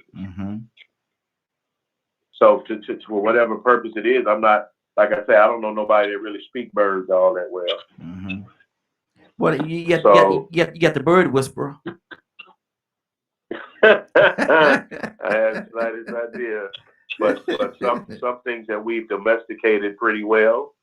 But birds that can fly, like sprees, all birds can fly. Yeah, that's good. That's good. Goddess, are you with us, sis? Yes. Good deal. Good deal. And good morning to you, sis. Why do the caged birds sing? Whew. I don't know. I'm late getting in this morning, but if we go back to where it came from, and why the caged bird sings, it depends on the type of bird. On her situation, she was talking about rape. She was talking about racism. She was talking about a few things that made her write that about why did the caged bird sings, the identity and racism.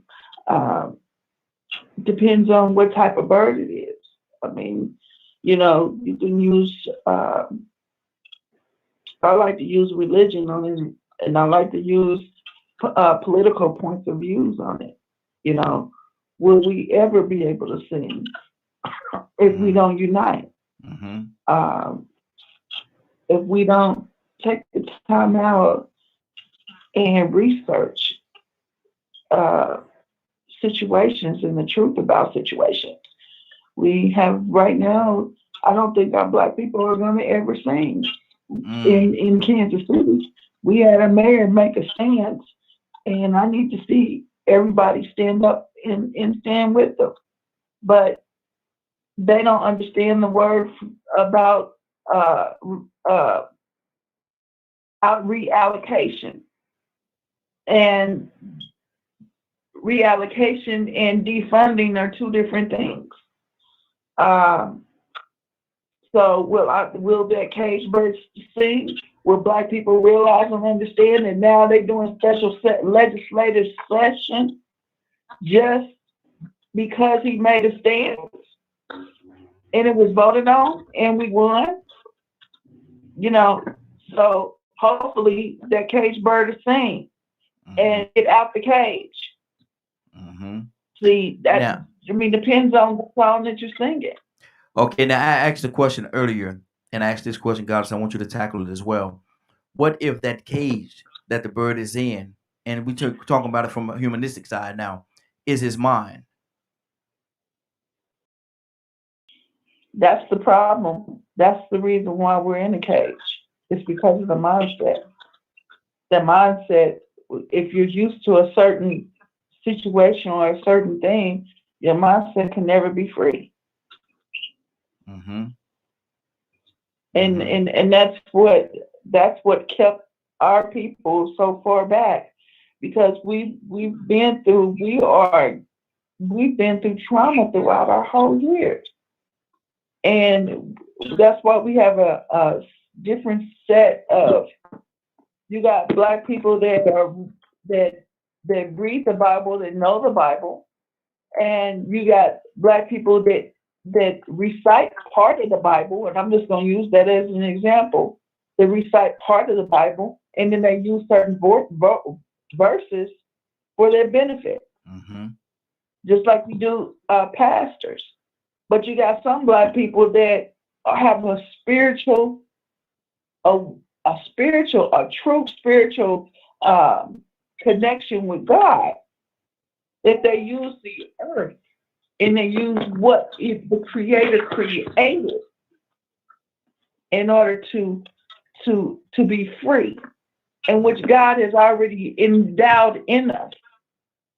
Mm-hmm. That we didn't need a book or anything to come tell us, thou shalt not kill.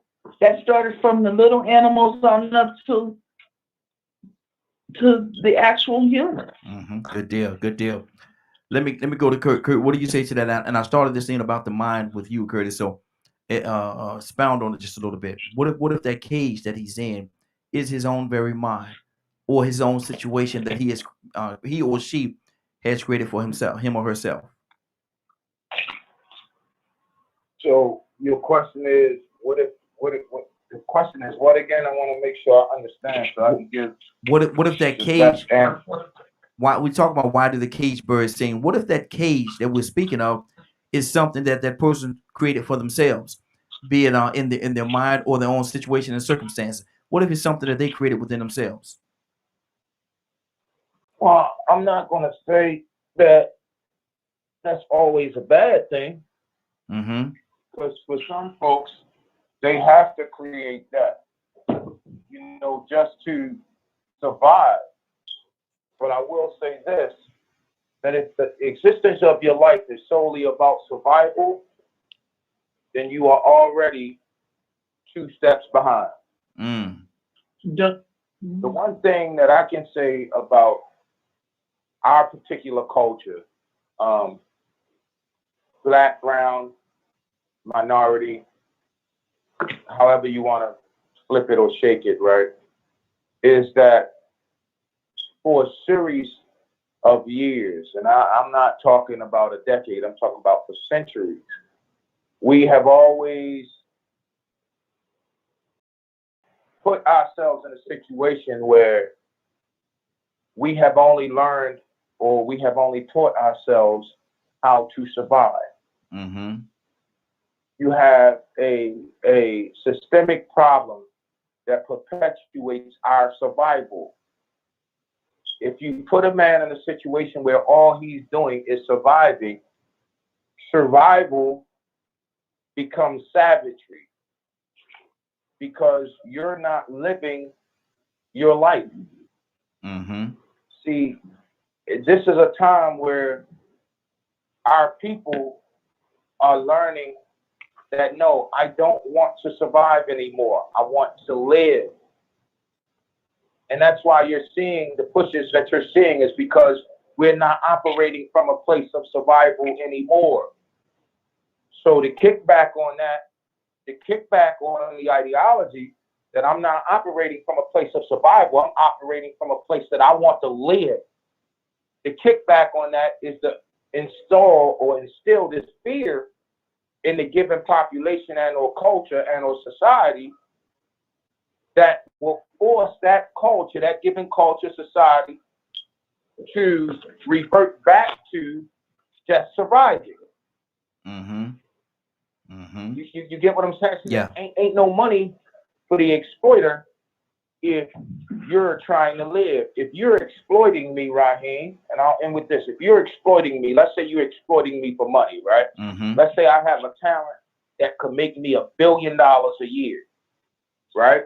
Mm-hmm. If I'm surviving, the only thing I'm going to look at making is 100,000 because I'm just trying to survive. Yeah. But if I'm living, I'm looking at making, let's say, 700 million. Why? Because I know that I have a talent that is making $1 billion. But you put me in that situation, 100,000 or 1 million of the billion is surviving for me. So now, as long as I'm surviving, guess what I'm going to do? I'm going to display moments of savagery so that I can either get that million or I can get more. You just exploited me for my money. Yeah. Yeah. You just exploited me for my talent. So, you know, that's my take on that whole thing. Like, the cage bird should be doing what he's doing just because he's trying to survive. Exactly. Good deal. Good deal. Let's go to Leonard. What's on your heart, brother?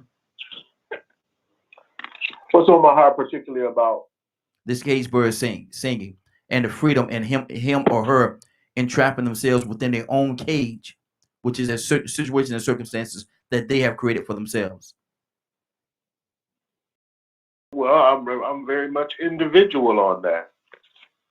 And that's how you choose to live your life. That's how you choose to live your life. I mean, I'm not very sympathetic when it comes to those types of issues for the very simple fact I believe in choice. And I believe that, one, you are a product of what you have chosen. Now, there are some people are in certain situations because, I'll even give you a little leeway. Explain it. But the moment it becomes this tale of something else, I'm not interested. If you know what it is, it's your fault. You did it. I mean, if you prefer that type of lifestyle, I don't look at it as this whole thing. Some people are truly surviving. I think everybody's surviving, but you don't have this empathy towards it when it's on the other side of the coin. There are certain people doing things simply because they just want more. And they'll tell you they're struggling in a heartbeat. The example that Curtis just used, Curtis said, maybe 100,000 ain't enough. There's some people living on 10. Yeah. So what you think ain't enough money to them is a fortune. You know what I'm saying? Yeah. So it's perspective. It is completely perspective. And this notion that everyone's going to do well and have the same and things like that, it's a fallacy.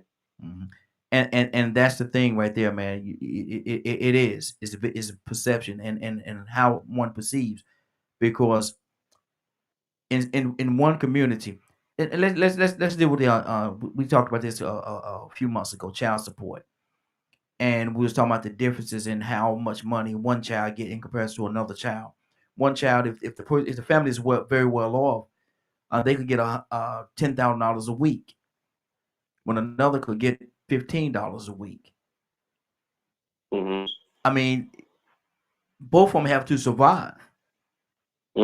So how can grandma take $20 and feed 30 people, and the average person can't take $20 and feed themselves?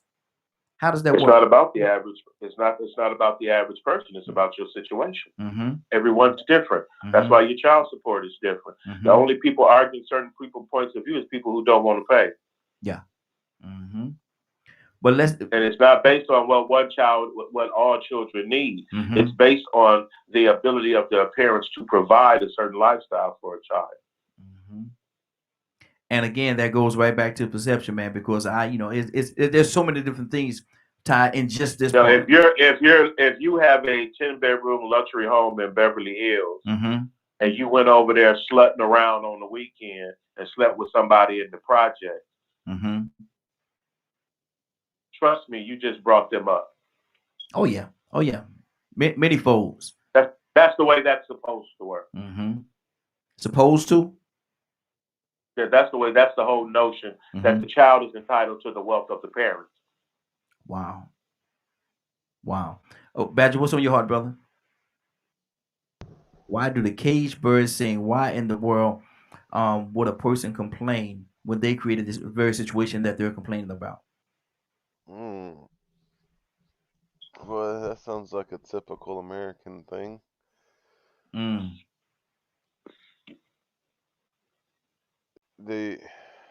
I don't think people can realize that they have the choice to better themselves. Mm-hmm. I don't know if it's just ignorance or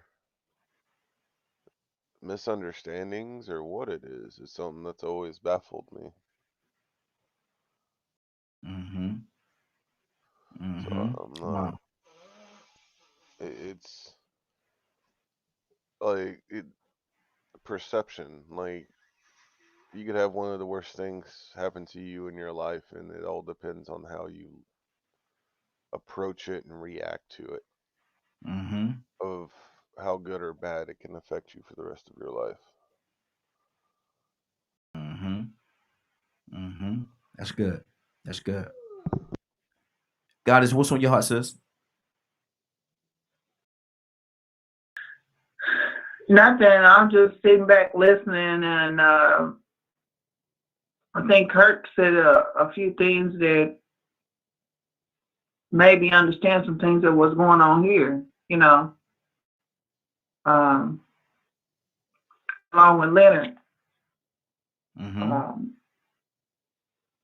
A lot of people don't know the difference, and they think because money was set aside for something else on the defunding of the police department that we finally been fighting for. The mentality is that they're scared. Mm-hmm. They're scared of something that they don't even have a clue. They're scared of getting out here having to do some work. I mean, I think that's what some of our community is scared of. They don't know the difference. The police been here in Kansas City. The police been reacting on since the Pendergast moment for 80 years the same way. Mm-hmm. How do you expect change?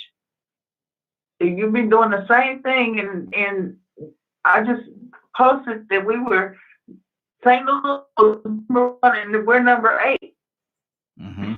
in the murder capital Wow. of the state. That's high. And our governor is worthless, totally worthless. They're doing a legislative move to come in and go up against our mayor. Like our whole, because they don't want to listen. They don't want to pay attention. Our kids we don't need no more combat. Mm-hmm. We need enrichment programs. We need programs that's going to help with the mental health issues. Our kids are being born with post-traumatic stress disorder because they didn't see how the police departments treated their parents, their fathers, their mothers. And I like to see what's going to happen from it. Unfortunately, I'm running over in Kansas for 1st District councilwoman. Mm-hmm. So I really can't have a big voice over in Missouri no more, which I've done some beautiful things. The police department gets, and this is in most states, the police department gets 1/3, just so everybody will know, get over 1/3 of the whole city's economy. But what are you doing with it? Mm-hmm. We got to hold you accountable. If you're not solving murders, and this is what I think that everybody should hold their police department, or you are the cage bird that's not singing. Mm-hmm. Exactly. Let me go back to Curtis. Curtis, what's on your heart, brother? Oh, I think we lost Curtis. I think we just lost Curtis. Badger, what's on your heart, brother? What do you think, man? What if the cage bird and I'm gonna bring this to you, Badger, is something physical? Because I know you say you had a situation with your back and all. What if the cage bird is something physical and you're not able to do the things that you want to do because of physical restraints? You find other ways. Mm-hmm. Go ahead, Badger. You're going somewhere. Go ahead. Like I can't go out there and lift the fridge anymore, or I struggle to even mow the grass. Mm-hmm. But I give thanks, and sometimes there's somebody that might show up to help me, or help my family, or depending on how my wife is feeling, she'll just up and do it to keep me from doing it. Mm-hmm.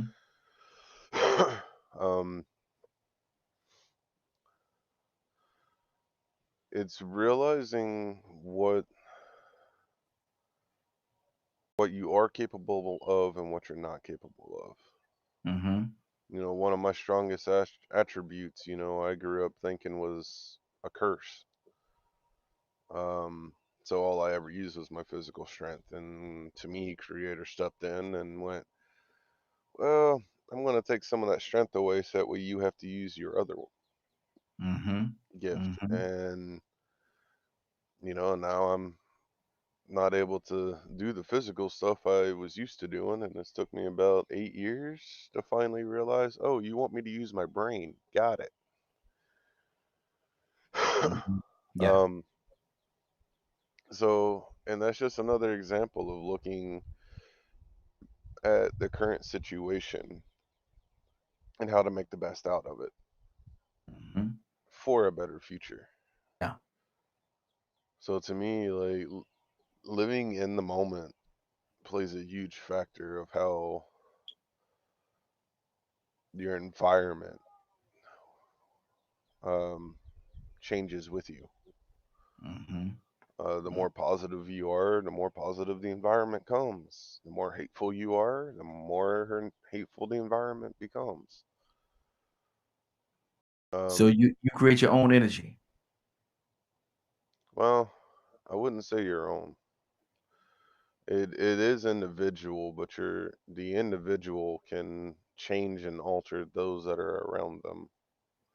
And I think that's something that a lot of people don't pay attention to. If you Mm-hmm. go around, you're smiling and you're happy all the time, what does that do to the people around you? If you're, slouched down, your head's down, you just seem like you're grumpy or depressed, what does that do to the people that are around you? Mm-hmm. When you start working on yourself and you go from being that depressed person to being that happy-go-lucky person, or that grateful person, the person that says thank you all the time. Mm-hmm. Um, it also changes the people. People will stop wanting to come around because they continue to choose to be where they are. And some Mm-hmm. people, it may take longer for them to figure out how to, walk in and appreciate things. Yeah. Exactly. Like I said, not only do I have like, I hear all these people being angry about things that were done in the past, and some of it does continue to a huge part of today. Mm-hmm. It's done differently to some degree, but it still happens. Mm-hmm. I could be angry about that all the time. Exactly. Exactly. Leonard, what's on your heart, brother? Just listening to what Badger was talking about, that's the same approach that I believe that most people should have as it relates to things that just happen. Mm-hmm. He didn't want anything to happen to himself, but he still had responsibility. Yeah. Yeah. So now he has to make the best out of the situation. It becomes more important now that you learn about various programs and government assistance for Mm-hmm. individuals that have disabilities. That has always been what it is for. However, if you are taught that only weak minorities go to the state for assistance, then you could understand Badger's point of view when he says Mm-hmm. certain things. Mm-hmm. Because you're told to believe, imagine that, with all the discrimination going on with black people. Yeah. Somebody told a white man that he couldn't get something because he was white. Mm-hmm. You Mm-hmm. think about it. Yeah. You can't get assistance because you white, Mm-hmm. and they Matter of only give fact, it to black people. I don't mean to interrupt you. In the state of Texas, one of the Medicaid people that work for the state of Texas literally told my wife and me if I could get that BIA card saying that I'm Cherokee, my wife would actually have access to benefits in the state because we were a different race. These are state officials that work for the government of Texas literally telling us this over the phone while we're going over the application and everything. Wow. So when it's good to sit here and like when people, at some point you have to realize you're struggling, other people are struggling. They may be struggling for different reasons, but they're struggling. Mm-hmm. If your enemy is common, then it is worth those disenfranchised individuals coming together to resist. Mm-hmm. It's absolutely necessary that people come together and resist such an authoritarian move that took place with this previous administration, this attack on the Capitol. They're all against disenfranchised people. Yeah. Mm-hmm. So even if I don't like Badger, we have the same enemy, so we got to come together to fight that enemy. Mm-hmm. We can go back to hating one another after we win. Yeah, exactly. Mm-hmm. So right. it becomes that deal. Then there's some people that are ridiculous, and when they open their mouth, they are. So let's just wait for them to open their mouths and call a spade a spade.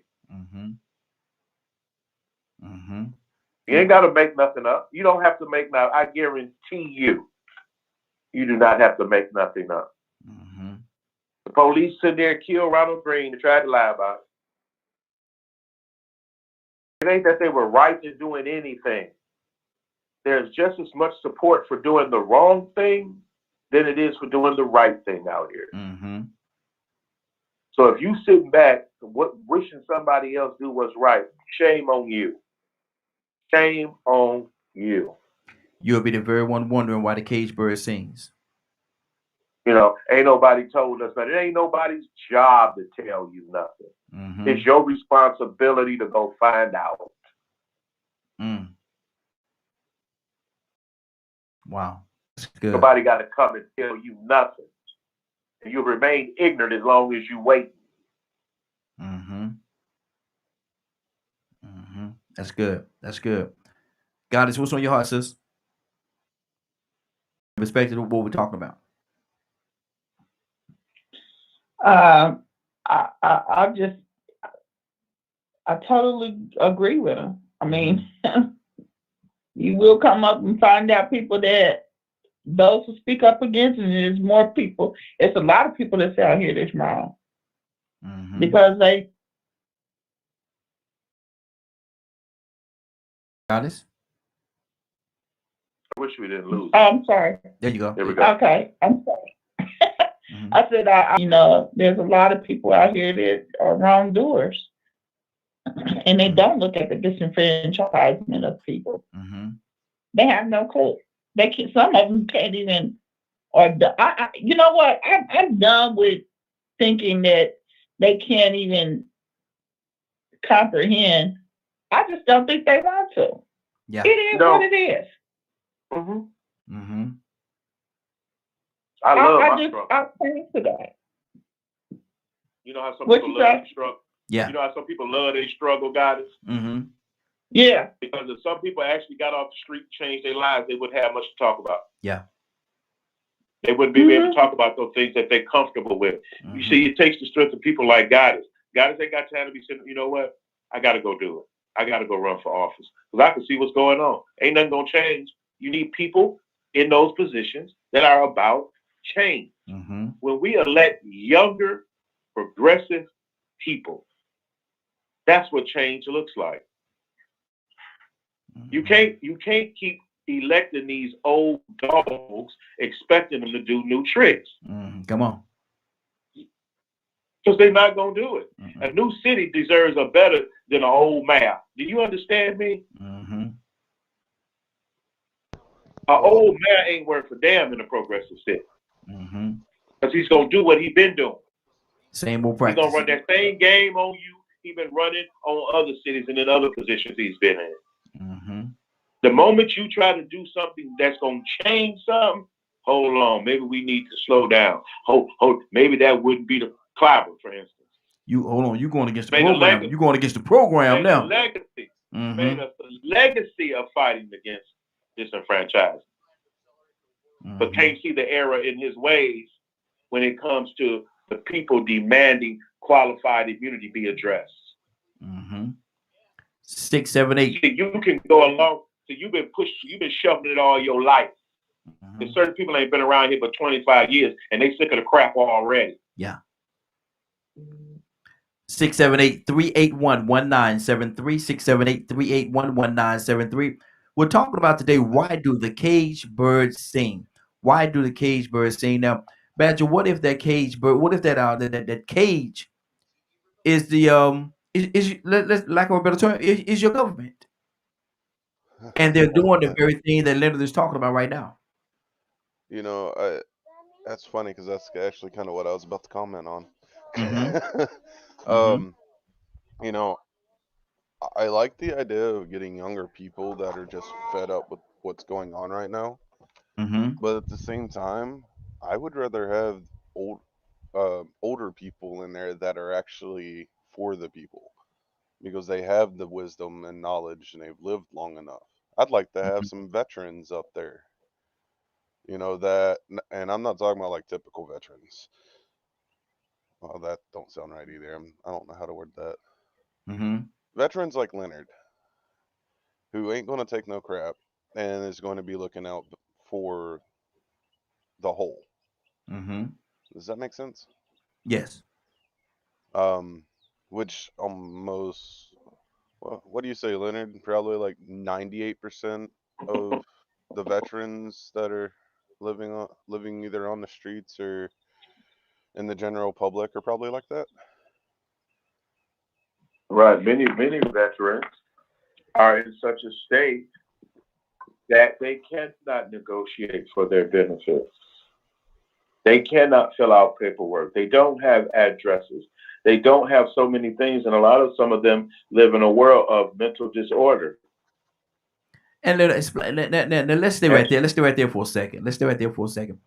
We're talking about, and I want people to not miss what you just said, because we're talking about the very people that has fought and went out there and put their lives on the line for this country, and now they come back. Now they come back to this country, and they're homeless. Well, they're not rappers or basketball players, but they're the very people that has put their lives on the line.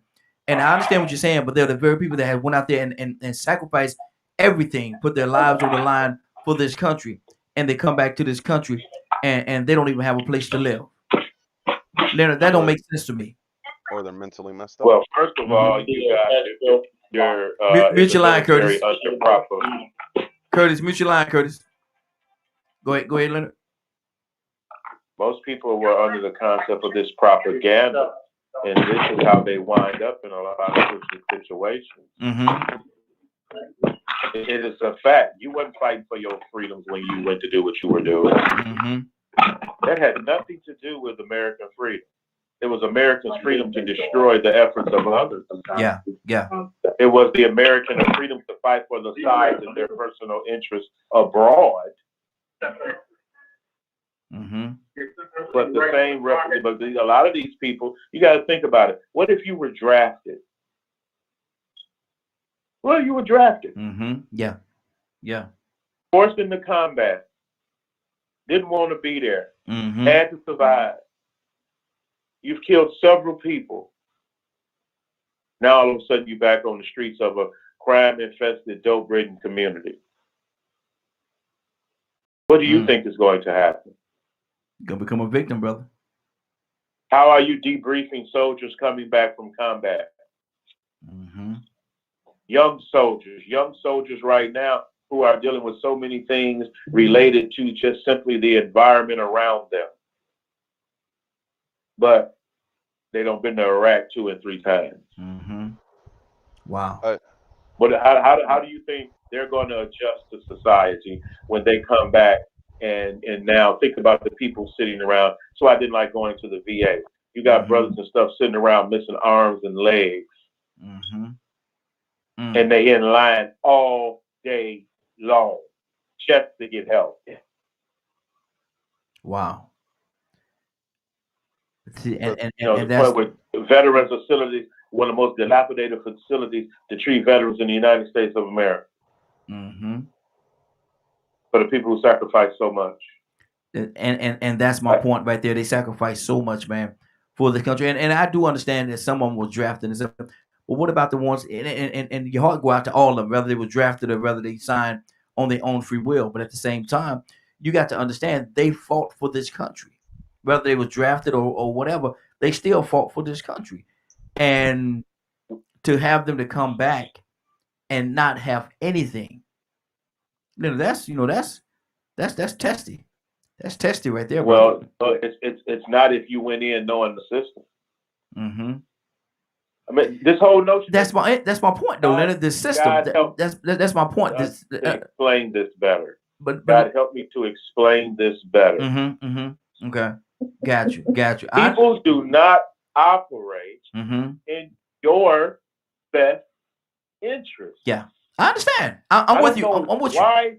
You know, when somebody, I don't know how they could do that. Oh, I know exactly how they could do that. They don't care. I mean, they care about something else other than what you care about. Yeah. But that's not most important to them. But yeah, exactly. You're not the top. You're not the top 100 on the list. No. Yeah. No. And something that's always like infuriated me was like in football, right? They're paying these players millions of dollars. And now they're making even more regulations to where if you tackle a quarterback too hard, you have to pay these fines. Because they're an investment. And I'm sitting there going,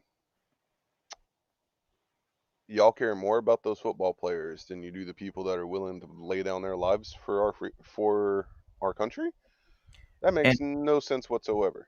But Badger, let me say this. I honestly speaking, I don't think I really don't think it's the football player or the quarterback that they care about that much. I think it's more the money that they're going to make off the quarterback.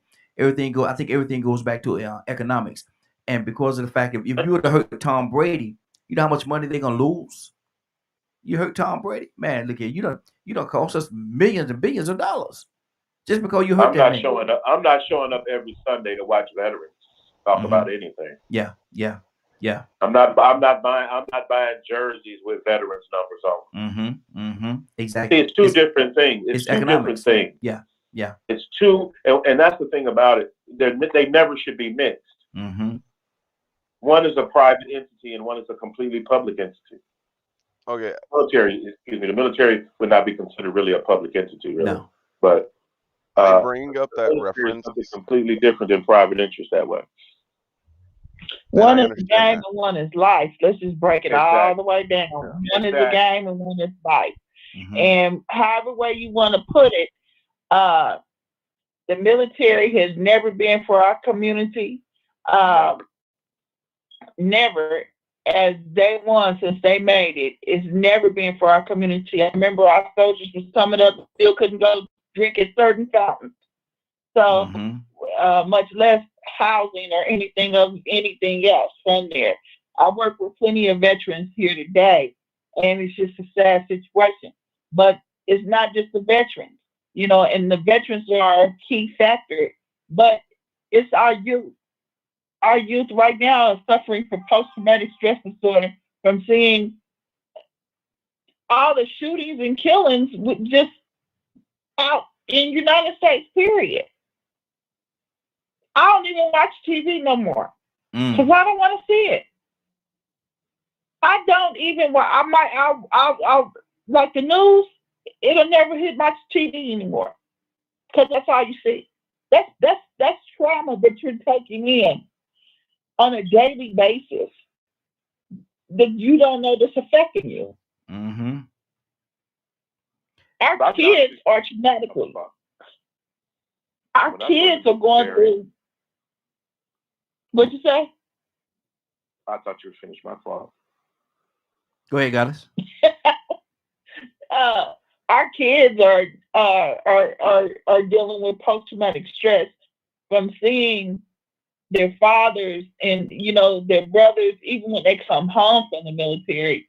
You know, our children are still affected behind this. So they're affected from their family coming home from the military, dealing with that. And then they're affected from the police department and how they deal with that out here. So, and then our youth are coming home from the military, having to deal with these police departments, rules of engagement. Mm-hmm. The military is telling people, the police department, look, rules of engagement, they have to point a gun at you. They have to do certain things before you even fire at them. Mm-hmm. We getting pulled over with violations and getting killed. Our military, we just had several military men get pulled over. I mean, it was on video. Hands was out. They treated him. They know he was military. They know there was no respect whatsoever. Mm-hmm. The other military man was found hung down in Texas or something crazy. Mm-hmm. This is just zero respect. But we don't have to accept the fact that we know who is doing it. The FBI has already put a report out that the Ku Klux Klan infiltrated the police department. Yeah, You exactly. know, we don't wake up and unite. Mm-hmm. Leonard, you was Let about the to say case birth keep moving. exactly. Leonard, you was about to say something. Just commenting to the fact that, like, with my experience in the military, I didn't care nothing about protecting America. I didn't buy that. I didn't buy that propaganda. Mm-hmm. Military has an excellent benefit program. People with the least education in the world can go and make a decent career by going to the military. People with no discipline can go to the military and learn how to get up at a certain amount of time a day and actually do the work that you got up to do for a decent pay. Mm-hmm. So, in general, the military provides excellent benefits. There are some people who join the military probably during the, let's go back as far as the Vietnam War. Whole different background, Vietnam War. Mm-hmm. It had its rebels. It had those people against the war and things like that. I think there was the last World War II veteran has died. I'm not sure if he's died or not, but he's very old. And like he said, the whole civil rights movement was spurred by military servicemen who returned back from duty. Yeah. Who participated simply because even without the right to do certain things, they still believed that if they sacrificed and showed they were willing to sacrifice their lives for the United States of America, that they would be treated better. But one thing they know, even if they weren't treated better, you still owed them better. Mm-hmm. Mm-hmm. So this is what we're fighting against now, and we're making sure that things get heard. It's not, we'll sit and say, oh, it's such a shame. No, it's not really a shame. The shame is that the people have allowed it to happen. Yeah. And all these people that they so believe in this, they sit right there in them seats and vote against appropriations to help veterans. Mm-hmm. But want you to believe they all about the USA. About they send your kids to war and make rules so they don't have to send their children. Is that what Trump did? Right. I don't know what Trump did. Mm-hmm. This ain't just happened. Yeah. But let's send all the poor people's children to war. Mm-hmm. Reco Jackson joined. Well, we know who the pawns and who the queens are. Right, but it's still a choice as well. I would never say it was a bad choice that I made because I had a purpose for choosing what I chose. What's a bad choice is coming back home and then complaining about they don't love me. Why did you join? You joined for love, really? That's what you joined the U.S. military for? Wow. Rico, what did you join for? Yeah. A lot of time, truth of the matter, Leonard, a lot of time people join the military to get out of this situation that they're living in right now. They feel like it's a better option. Excellent reason to do it. Mm-hmm. They feel it's a better option. An excellent reason to do it. Mm-hmm. Like Yeah. I say, I'm all for people joining the military if that's what they want to do. Mm-hmm. It's an excellent training and benefit program. Mm-hmm. But do understand, Is it if for it comes to everybody? the point, they're going to ask you to go kill people. Is it for everybody? No, Okay. no, Okay. no. But you should go into the military understanding the point of view that you're not going in the military and joining an organization that is all about doing the right thing. Mm-hmm. Mm-hmm. Good deal. Because it's not. Not at all. Not at all. I lived around No, it too long to. no, I know firsthand, man. no, Yeah, I know firsthand, no. brother. Rico, good morning. How you doing this morning? Oh, I'm sorry. Go ahead, Leonard. We're a killing machine. Yes, sir. Yes, sir. Rico, good morning, sir. Hey, can't hear you, Rico.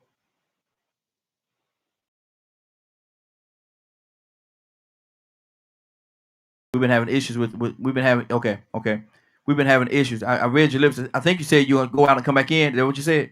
Okay. I had to read your lips, but we can't hear you. I think we're having some issues with the feed this morning, so I don't know what that's all about.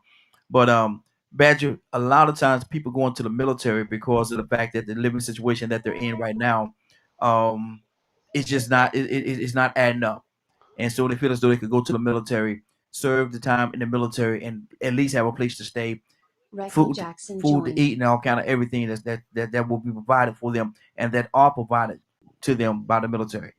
What do Yeah, you say to yeah.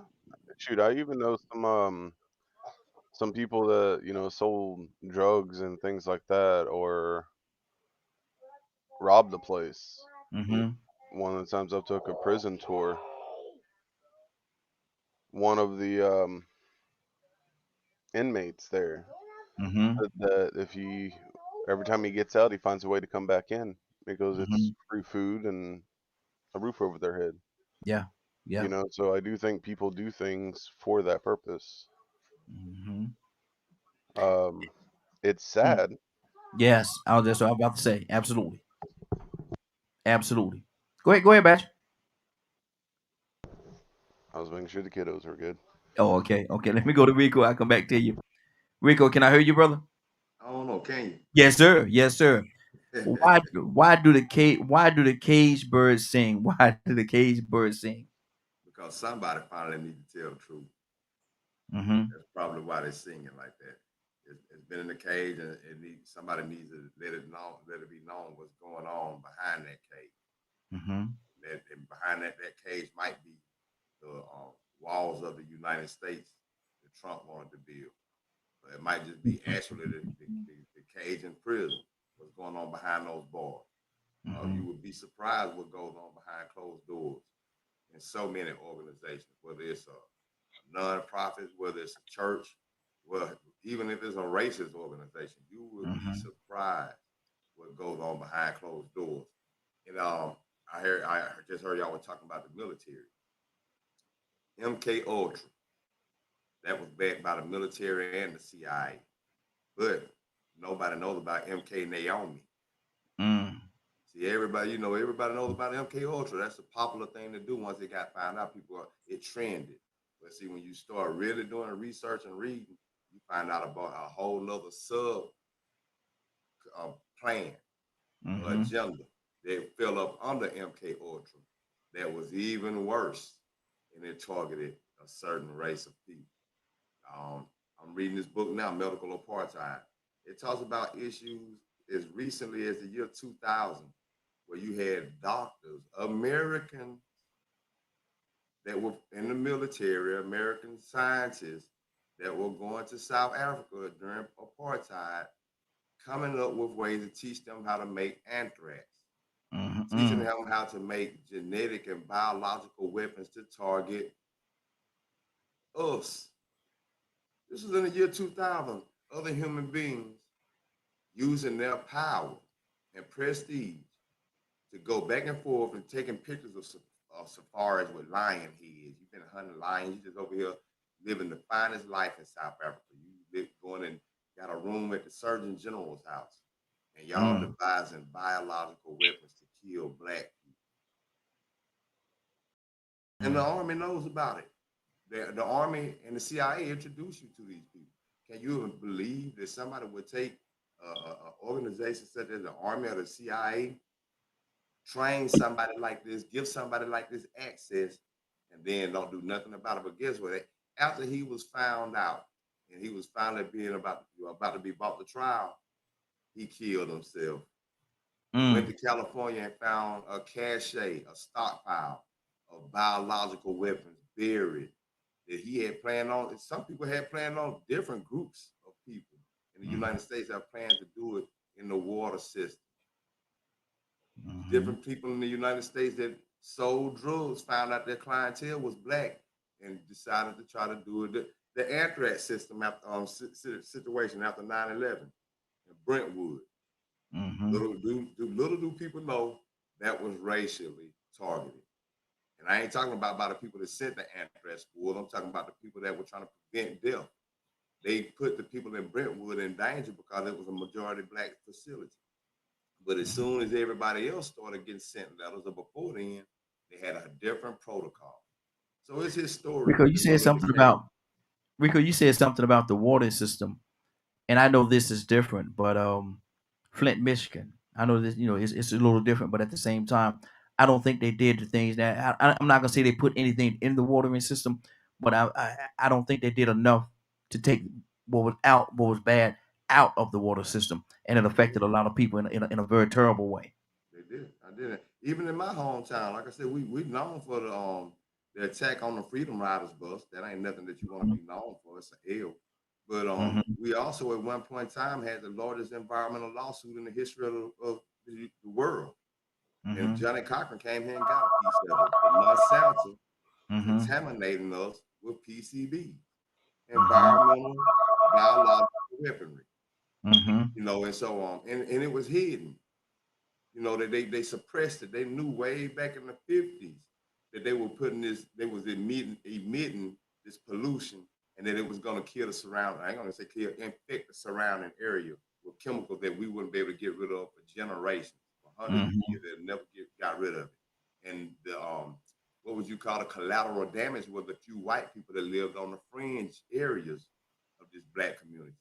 But it finally came out. It had to be exposed what Monsanto was doing by producing these PCBs and releasing them into the land, into the air. So we live in a toxic, contaminated city, and had the cage bird not sing, we wouldn't know. We'd just be running around and still smelling fart. Absolutely. Goddess, what's on your heart? Badger, coming to you next. Let's deal with the water situation in Flint. Like I said, I really don't think they put anything in, but I certainly don't think they did enough to take what was infecting the people out. Well, what I'm gonna say is that you might want to look at that and research it a little bit more. They were putting stuff. They were allowing the company to dump into the river, and eventually the river flows downflow. So that's how the pollutant got into the water. Okay, and that's they did put something in the water. It wasn't. I can agree with you there. When you allow companies to do that, then that pollutes the water. That's just like okay. But what I was saying. Okay, let me say this, because you're absolutely right in what you said, and I'm glad you clarified that, because that was good. But when I was saying putting something in, like they just went to that and intentionally got the big towel and poured something in there. I'm gonna do this. I'm gonna do, and that's what I meant. But you're absolutely right in what you're saying. Go ahead, sis. And one thing they have not done, and back to again what Leonard was saying, they don't want to clean up. They don't want to try to help. Certain things they just are not going to do. And it's up to us to unite together to make certain things happen, because they're not going to do it. Here we are in 2021, and Flint, Michigan been going on since 2015. They still ain't cleaned up the water. Wow. Flint, Michigan is still in that situation. And everybody's still today again being affected. Go ahead, you're right. Still being affected. So They don't want. They don't want to. They're not going to. Certain areas, they're not going to do certain things. Uh, and it's not. I can't say it's sad, but it is sad because we elect these people in office Mm-hmm. because we won't get up off the couch, or we won't have a drive to learn how to do expungement to get people's get felonies off the record. Mm-hmm. We Wow. rather drive Cadillacs and be a felon. Mm-hmm. Now, Badger, let me say this to you, and what do you say to the people, Badger, that says this right here? Well, you saying we vote them in? I didn't vote them in. I didn't vote them people into office. Shoot, I didn't vote at all. In reality, you voted them in by not voting. What do you say to that, Badger? Oh man, Let your voice be heard. it can be dangerous. Mm-hmm. There are. It's interesting that there are things in place that could get these people out of their seats. Mm-hmm. It's interesting on how much it's not allowed to be used. That's Mm-hmm. the fun part about studying laws and things of that nature. Um, as far as like the water stuff goes, if we want to talk about like letting people in, Donald Trump, his first election, he did not win popular vote. The Electoral College put him in there. Mm-hmm. And it's interesting how many people seem to have forgotten that Clinton won the popular vote.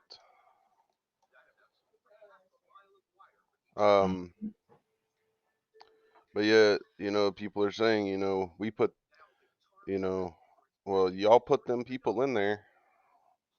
I guess it's our fault for letting the Electoral College, voting for the people in the Electoral College too, because they're the reason Trump was able to get into office. Yep.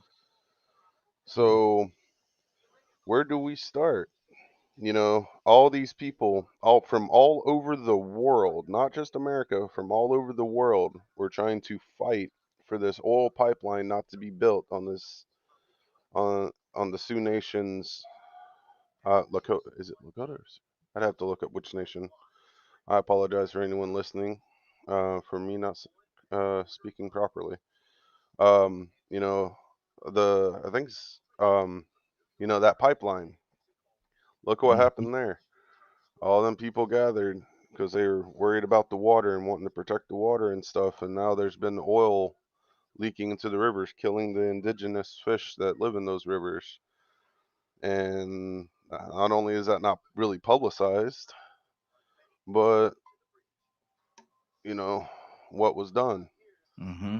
Now these are petitions, things that's supposed to make a difference, to make these people that are in these offices, to listen. Mm-hmm. Mm-hmm.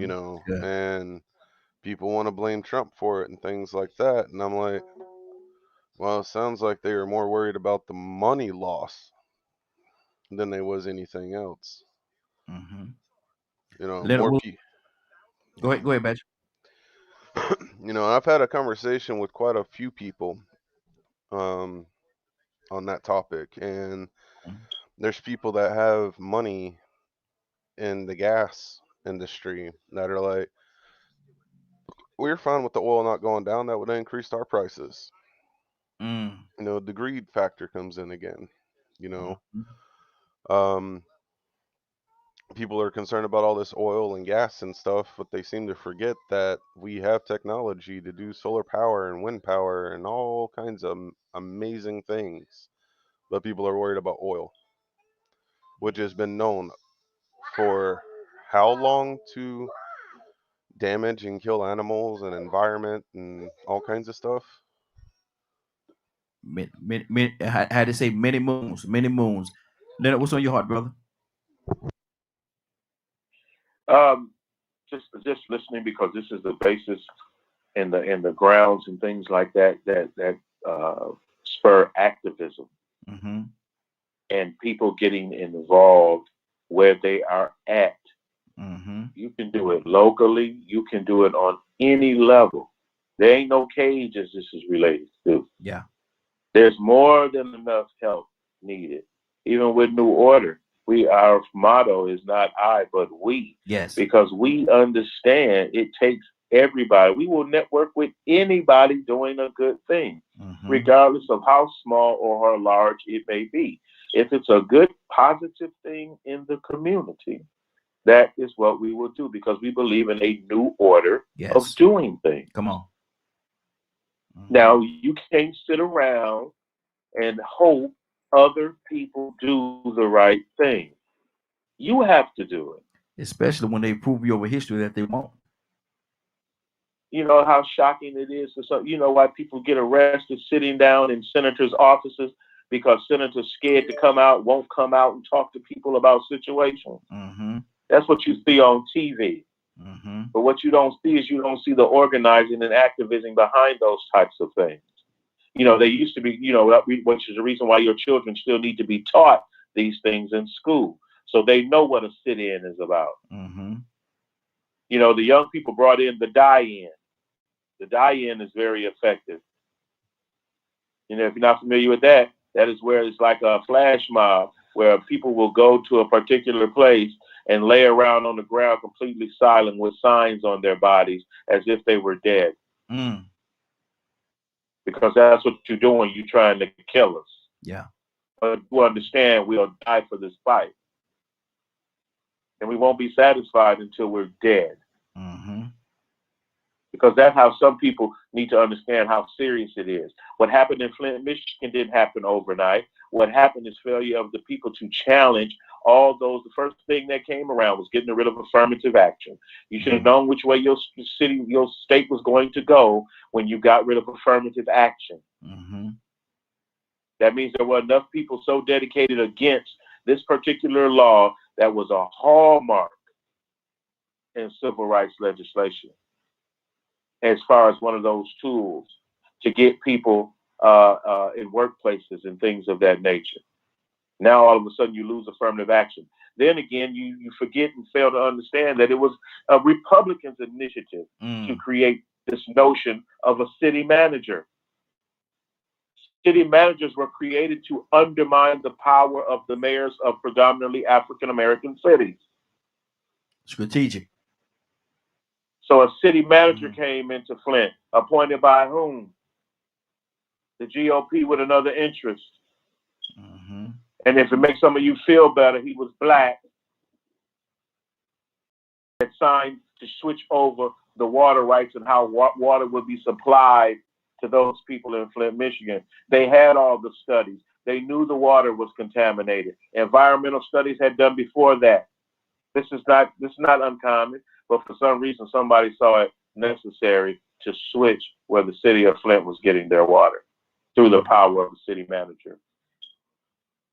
This is why you have to fight against things. You can't just sit around and then come back and then I don't know what was going on.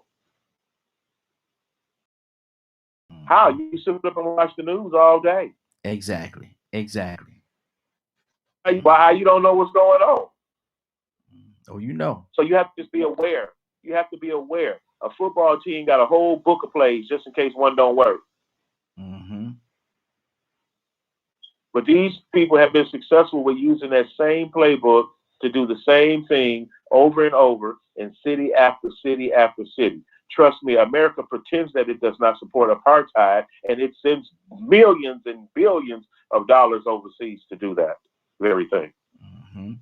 Wow. We got another caller. Caller, what's your name? Where you calling from? Caller, what's your name? Where you calling from? This is Kay with an E, stuck on mute. Good morning, sis. How you doing this morning? Fine, and you all? Hey, doing well. We're asking the question, why do the caged birds sing? What do you say to that? Why do the caged birds sing? Yes. Because what a beautiful day. You ought to just try to figure out what he's singing. Mm-hmm. Oh, what a beautiful day to be so free. That's why he's singing. It's a beautiful day. He's woke, he's alive. We should wake up singing. Oh, what a beautiful day. I got life. Okay. Ain't But nobody plucked his feathers. Ain't nobody tried to cook him. mhm, They still feeding him and loving on him. mhm. I'll sing too. But see, one thing that we're missing in that is a bird is a symbol of freedom, and to be in that cage, his freedom has been snuffed away from him, and yet still he's singing. So why should he sing when his freedom has been snatched away from him? Because some of those birds is out there and they free. And they are just, and that's what they are. They're free. Mhm, They're free to think for themselves and all of that. So mhm, he's happy. He don't got to do all of that. He don't got to storm the weather. He don't got to go through what them birds is going through. So being a bird in a cage in somebody's house that's loving and taking care of them and doing all that stuff, he's not submitted to what them other birds are submitted to. So I will sing too. So and help me understand this. Help me and tell me if I'm wrong in saying this. But to a certain degree, he's on welfare. No, he's not on welfare because he wasn't free. They didn't just go out there and pick him up. They bought him. They Mhm, paid for him to take care of him and to love him mhm, and to pat and love on him and to treat him like a bird. You don't got to go out there and fend for your food and look for a worm and hope don't let them snatch you up and eat you up too, because it's animals out there that'll eat a bird. So mm, that bird is happy. He's at home. He got a home. He has a okay, home sweet home. okay. That bird is living. Like he's Mm, living. He get to go and they let him out. They get to fly around the house. Long as ain't nobody at home that's scared of them, they free. They get out and they fly around and do all kind of stuff, and they go right on back to their cage because they know that's home. mm. Wow, there's sister. We only got like 15 more, but there's so many different ways I could go with that, and so many different things I could tie into to what was just said. I understand what you're saying, but I like to deal with both sides of the coin sometimes. But Rico, what's on your heart, brother? Yes, on the other side of that coin, that bird has been oppressed from the natural experience that it probably should to go through. Mm-hmm. That bird in that cage should probably have the opportunity to fly to Michigan to fly from Michigan to Florida for the summer or for the winter time. You know, birds fly to the south for the winter to avoid the cold weather. Well, this bird doesn't even have the chance to experience that in his lifetime. If it's just flying around the house when it gets the opportunity, but what about flying a couple of miles down the road, seeing something you've never seen before? See, that's what happens when you get caged. You get less exposure. You get less opportunity to grow and explore and see things. So that bird might be singing, look, I done seen enough of this, y'all. I know it's something else out there for me to see. Open that door up. I'll be okay. I can avoid these other birds. Mm-hmm. Just keep the door open for me to come back to this cage when it's time. You know, so I mean that to me that's the opposite side of that bird Mm-hmm. being in that cage. But now, just to get back to the other side of things where we were talking about apartheid and stuff like that, I think when we talk about birds singing, the cage birds singing, we're talking about waking people up. And for some reason, people think that when you're saying waking people up, you just automatically conscious and pure and a continuous soldier all the time. No, that ain't it. You bringing attention to something. You're trying to make people aware of things that they don't know about. They probably should know about. You Mm-hmm. know, and so when you start talking about what happened with the natives and the smallpox blankets and knowing that somewhere some smart people had to come together, contain this disease, find out how to handle it without it affecting them, and then put it on a material covertly in a sinister manner and give it to them under the guise of being benevolent, being concerning, and poison people, kill them. That understand that people with that mentality still live and they have power. They have power. We was talking about the water in Flint, Michigan. The black man came up with a water filtration system that fits all that. And somebody came out there and tried to sabotage his system every day. They went out there and did little things to tear it up so he couldn't filtrate that water. Why would you want these people to continue having bad water? And why is it that these people look a certain way? So, like I said, you got people that go and design biological weapons to affect only black people, to affect only Asian people. Did you know that mothballs affect black people more than they affect any other race? It's a gene that we have within us that if we ingested mothballs, it would increase our chances of dying from it more than anybody. And when I think white people have a least percentage of chance of dying. They can die, but that gene being missing, it really excludes them from going through the problems that we would have. So there are different things that separate us as human beings genetically, you know, ethnicity-wise. But the problem comes in when you have people that actually manipulating weapons to target your genes on Earth. Powerful people that we can vote for. Okay, we talk about city managers. You know, that move. I got a city manager situation down here in the city that I'm from, and it was the same thing. That he was appointed, hired. They created the position and they hired him in. Now all of a sudden a black person is in that position. As a matter of fact, I got to meet with his group today. But you know, he still is hired by somebody bigger than him. So when you think about that, who can go and take a form of a system of government or a function that's already in place and have the power to change it and transform it to fit those few people's agenda? So now you wonder why people don't want to vote. Some people don't want to vote because they're like, well, you know what? These people are going to keep on coming up with obstacles to legally withhold us from voting. What is Georgia going through now? Alabama went through that same voter ID law.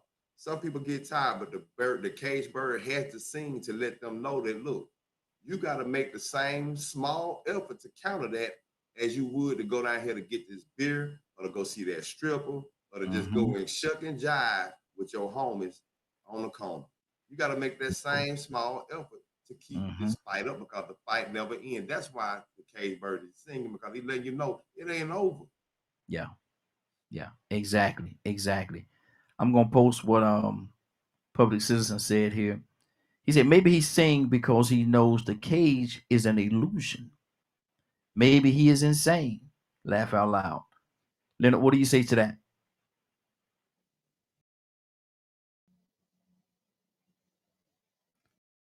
Leonard, you there? Leonard, you were talking to me, Marie. I think it cut out. When you said my name because I didn't even realize you were talking to me. Oh, okay.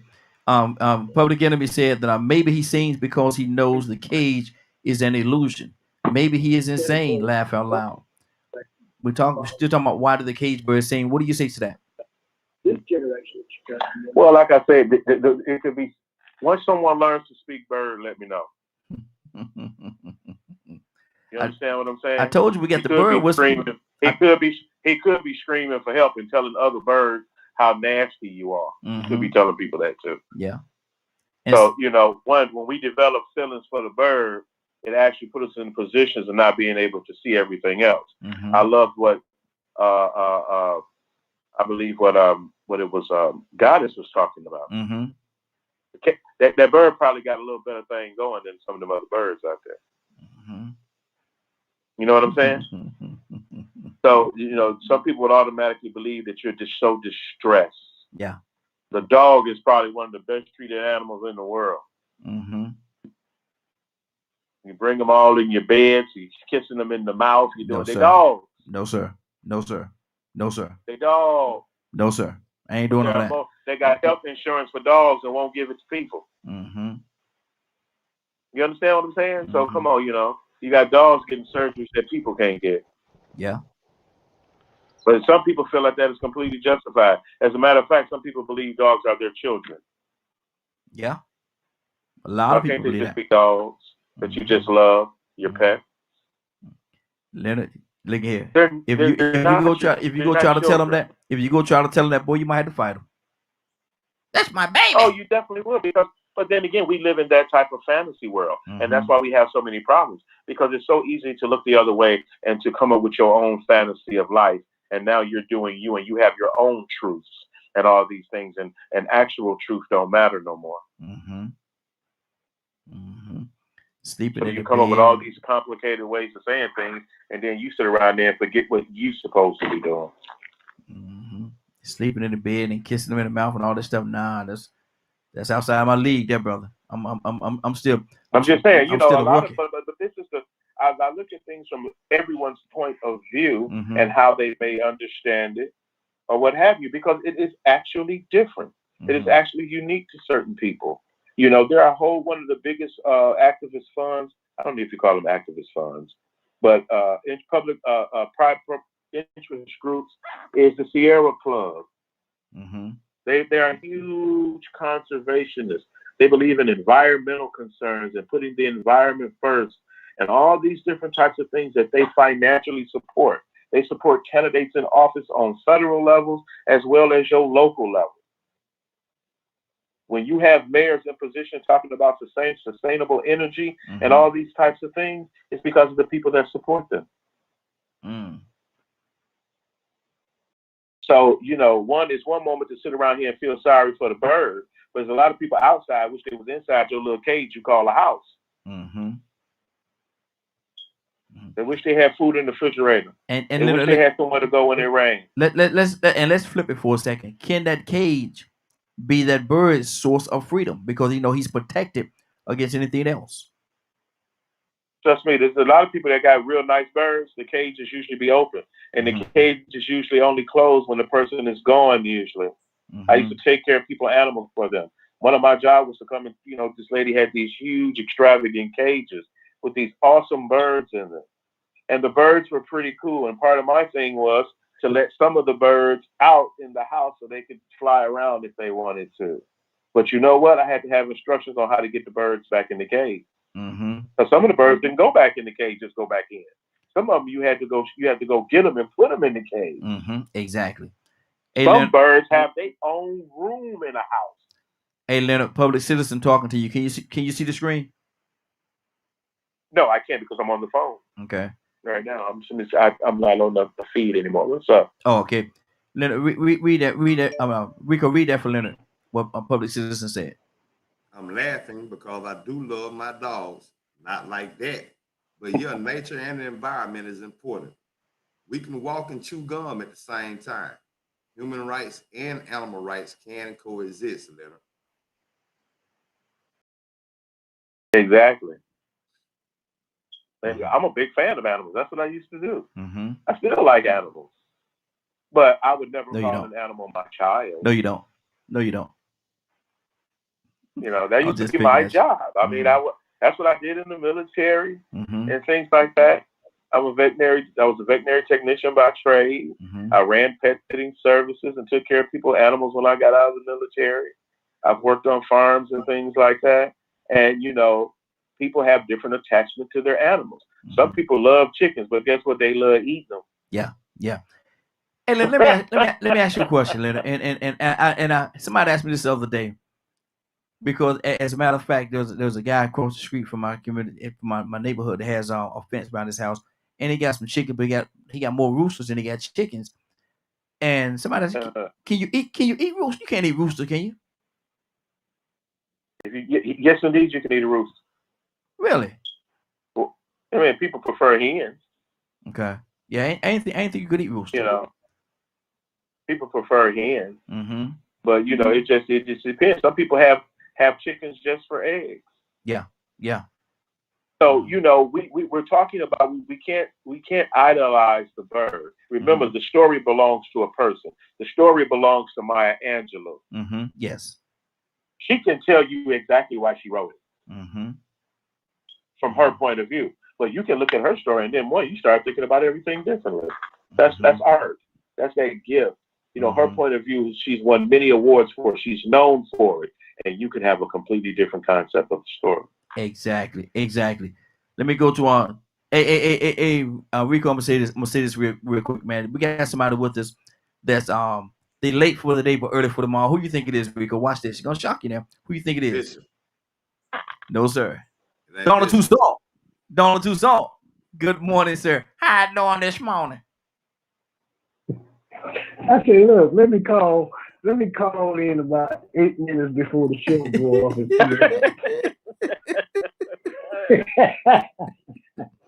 Look, let's see how that work out for you. see how that work out. There you go. Yeah, you Exactly. read my mind.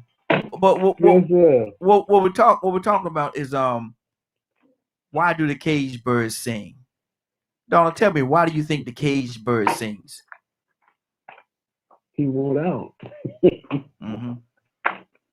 Mm-hmm. He got to been to being caged. He supposed to be free, ain't he? I want to be free. Uh-oh, he's singing. Leonard, he's singing. Say it ain't so. Say it ain't so. That happens to be one of my favorite songs. Oh yeah. See that what I'm talking about? Some Ohio players. I want to be free. Okay. Y'all call me out. One day, child, won't have to listen to your lies. No, Raheem. Your part is that's all you're supposed to do. Nothing else. On that day, I'll be able to make my own. I'm gonna be all right. Okay, Leonard, it's your turn to announce if you have seen the podcast. No, he don't do that. He don't do that. He's some extra name. Y'all know better. Don't ask Don first, and then ask Leonard. And when Leonard don't speak up, Rico knows it's his job. Look, one day, child, I won't have to listen to your lies. Don't be chasing people away from the show. That's a bird singing. That's a good one.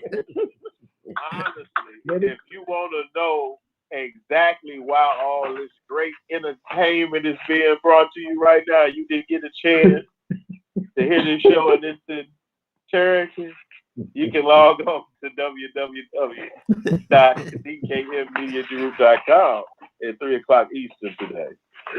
And when do we go to hear those birds sing? Because y'all was singing. I'm gonna let you go through the show, and you'll know when you get to it. Look here, I got something for y'all though. I got something for y'all. I got something real special. Show, I want to know. I got something real special for y'all. This is just for y'all. I lined it up, and this is the perfect time for me to give it to you. Y'all ready?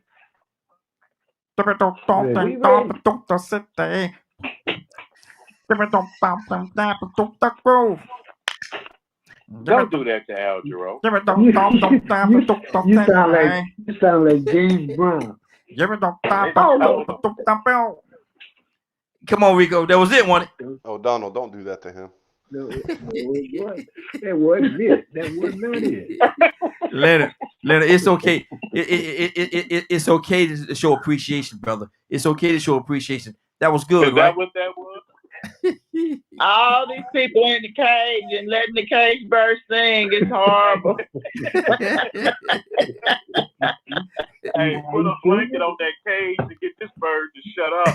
Put that blanket on the cage to get this bird to shut up. That's why you eat chicken.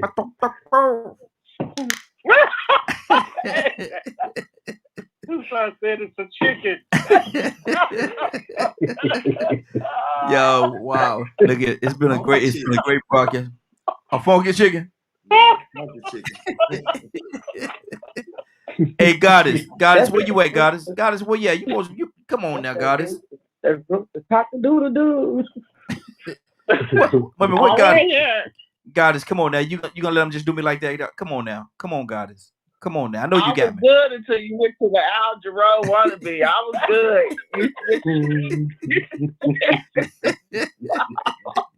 I got one. Look, I got one last. No. Hold on. Badger, we go way back, brother. Come on now. Don't do me like that, Badger. Guys, I gotta go.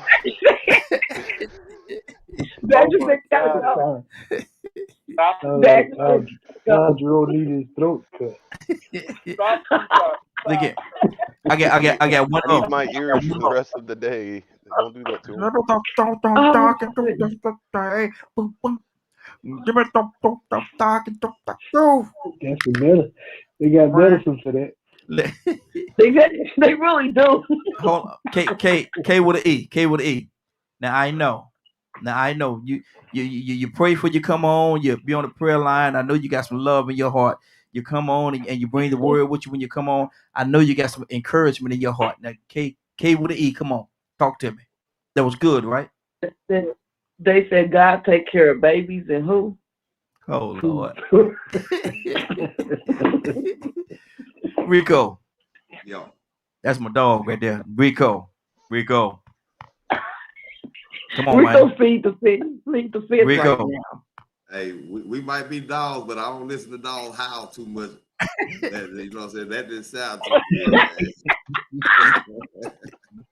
Leonard. That didn't sound good at all, man. You know you ain't supposed to be imitating no dogs.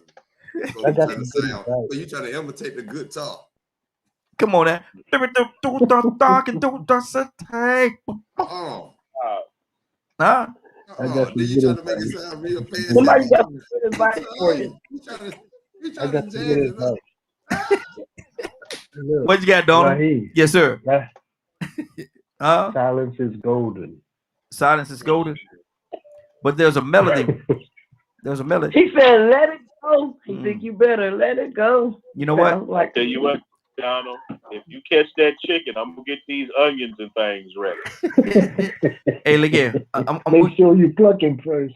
We got to get out of here, but I'm gonna tell y'all something. The reason why music is so important because it lets you emphasize, it lets you express yourself. And I'm gonna say this to you: there's a praise on the inside that I can't keep to myself.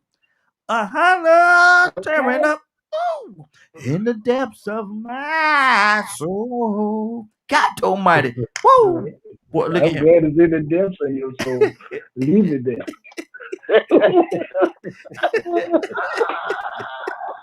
Leonard, you having too much fun with this, Leonard. Leonard, Leonard, you having.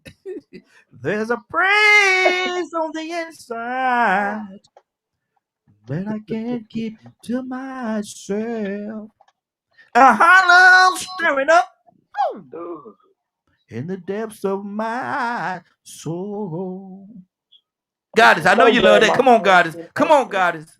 I'm so glad my phone's been acred. I won't be back next Sunday. I can tell you that. I won't be back next Sunday. The soul been acred.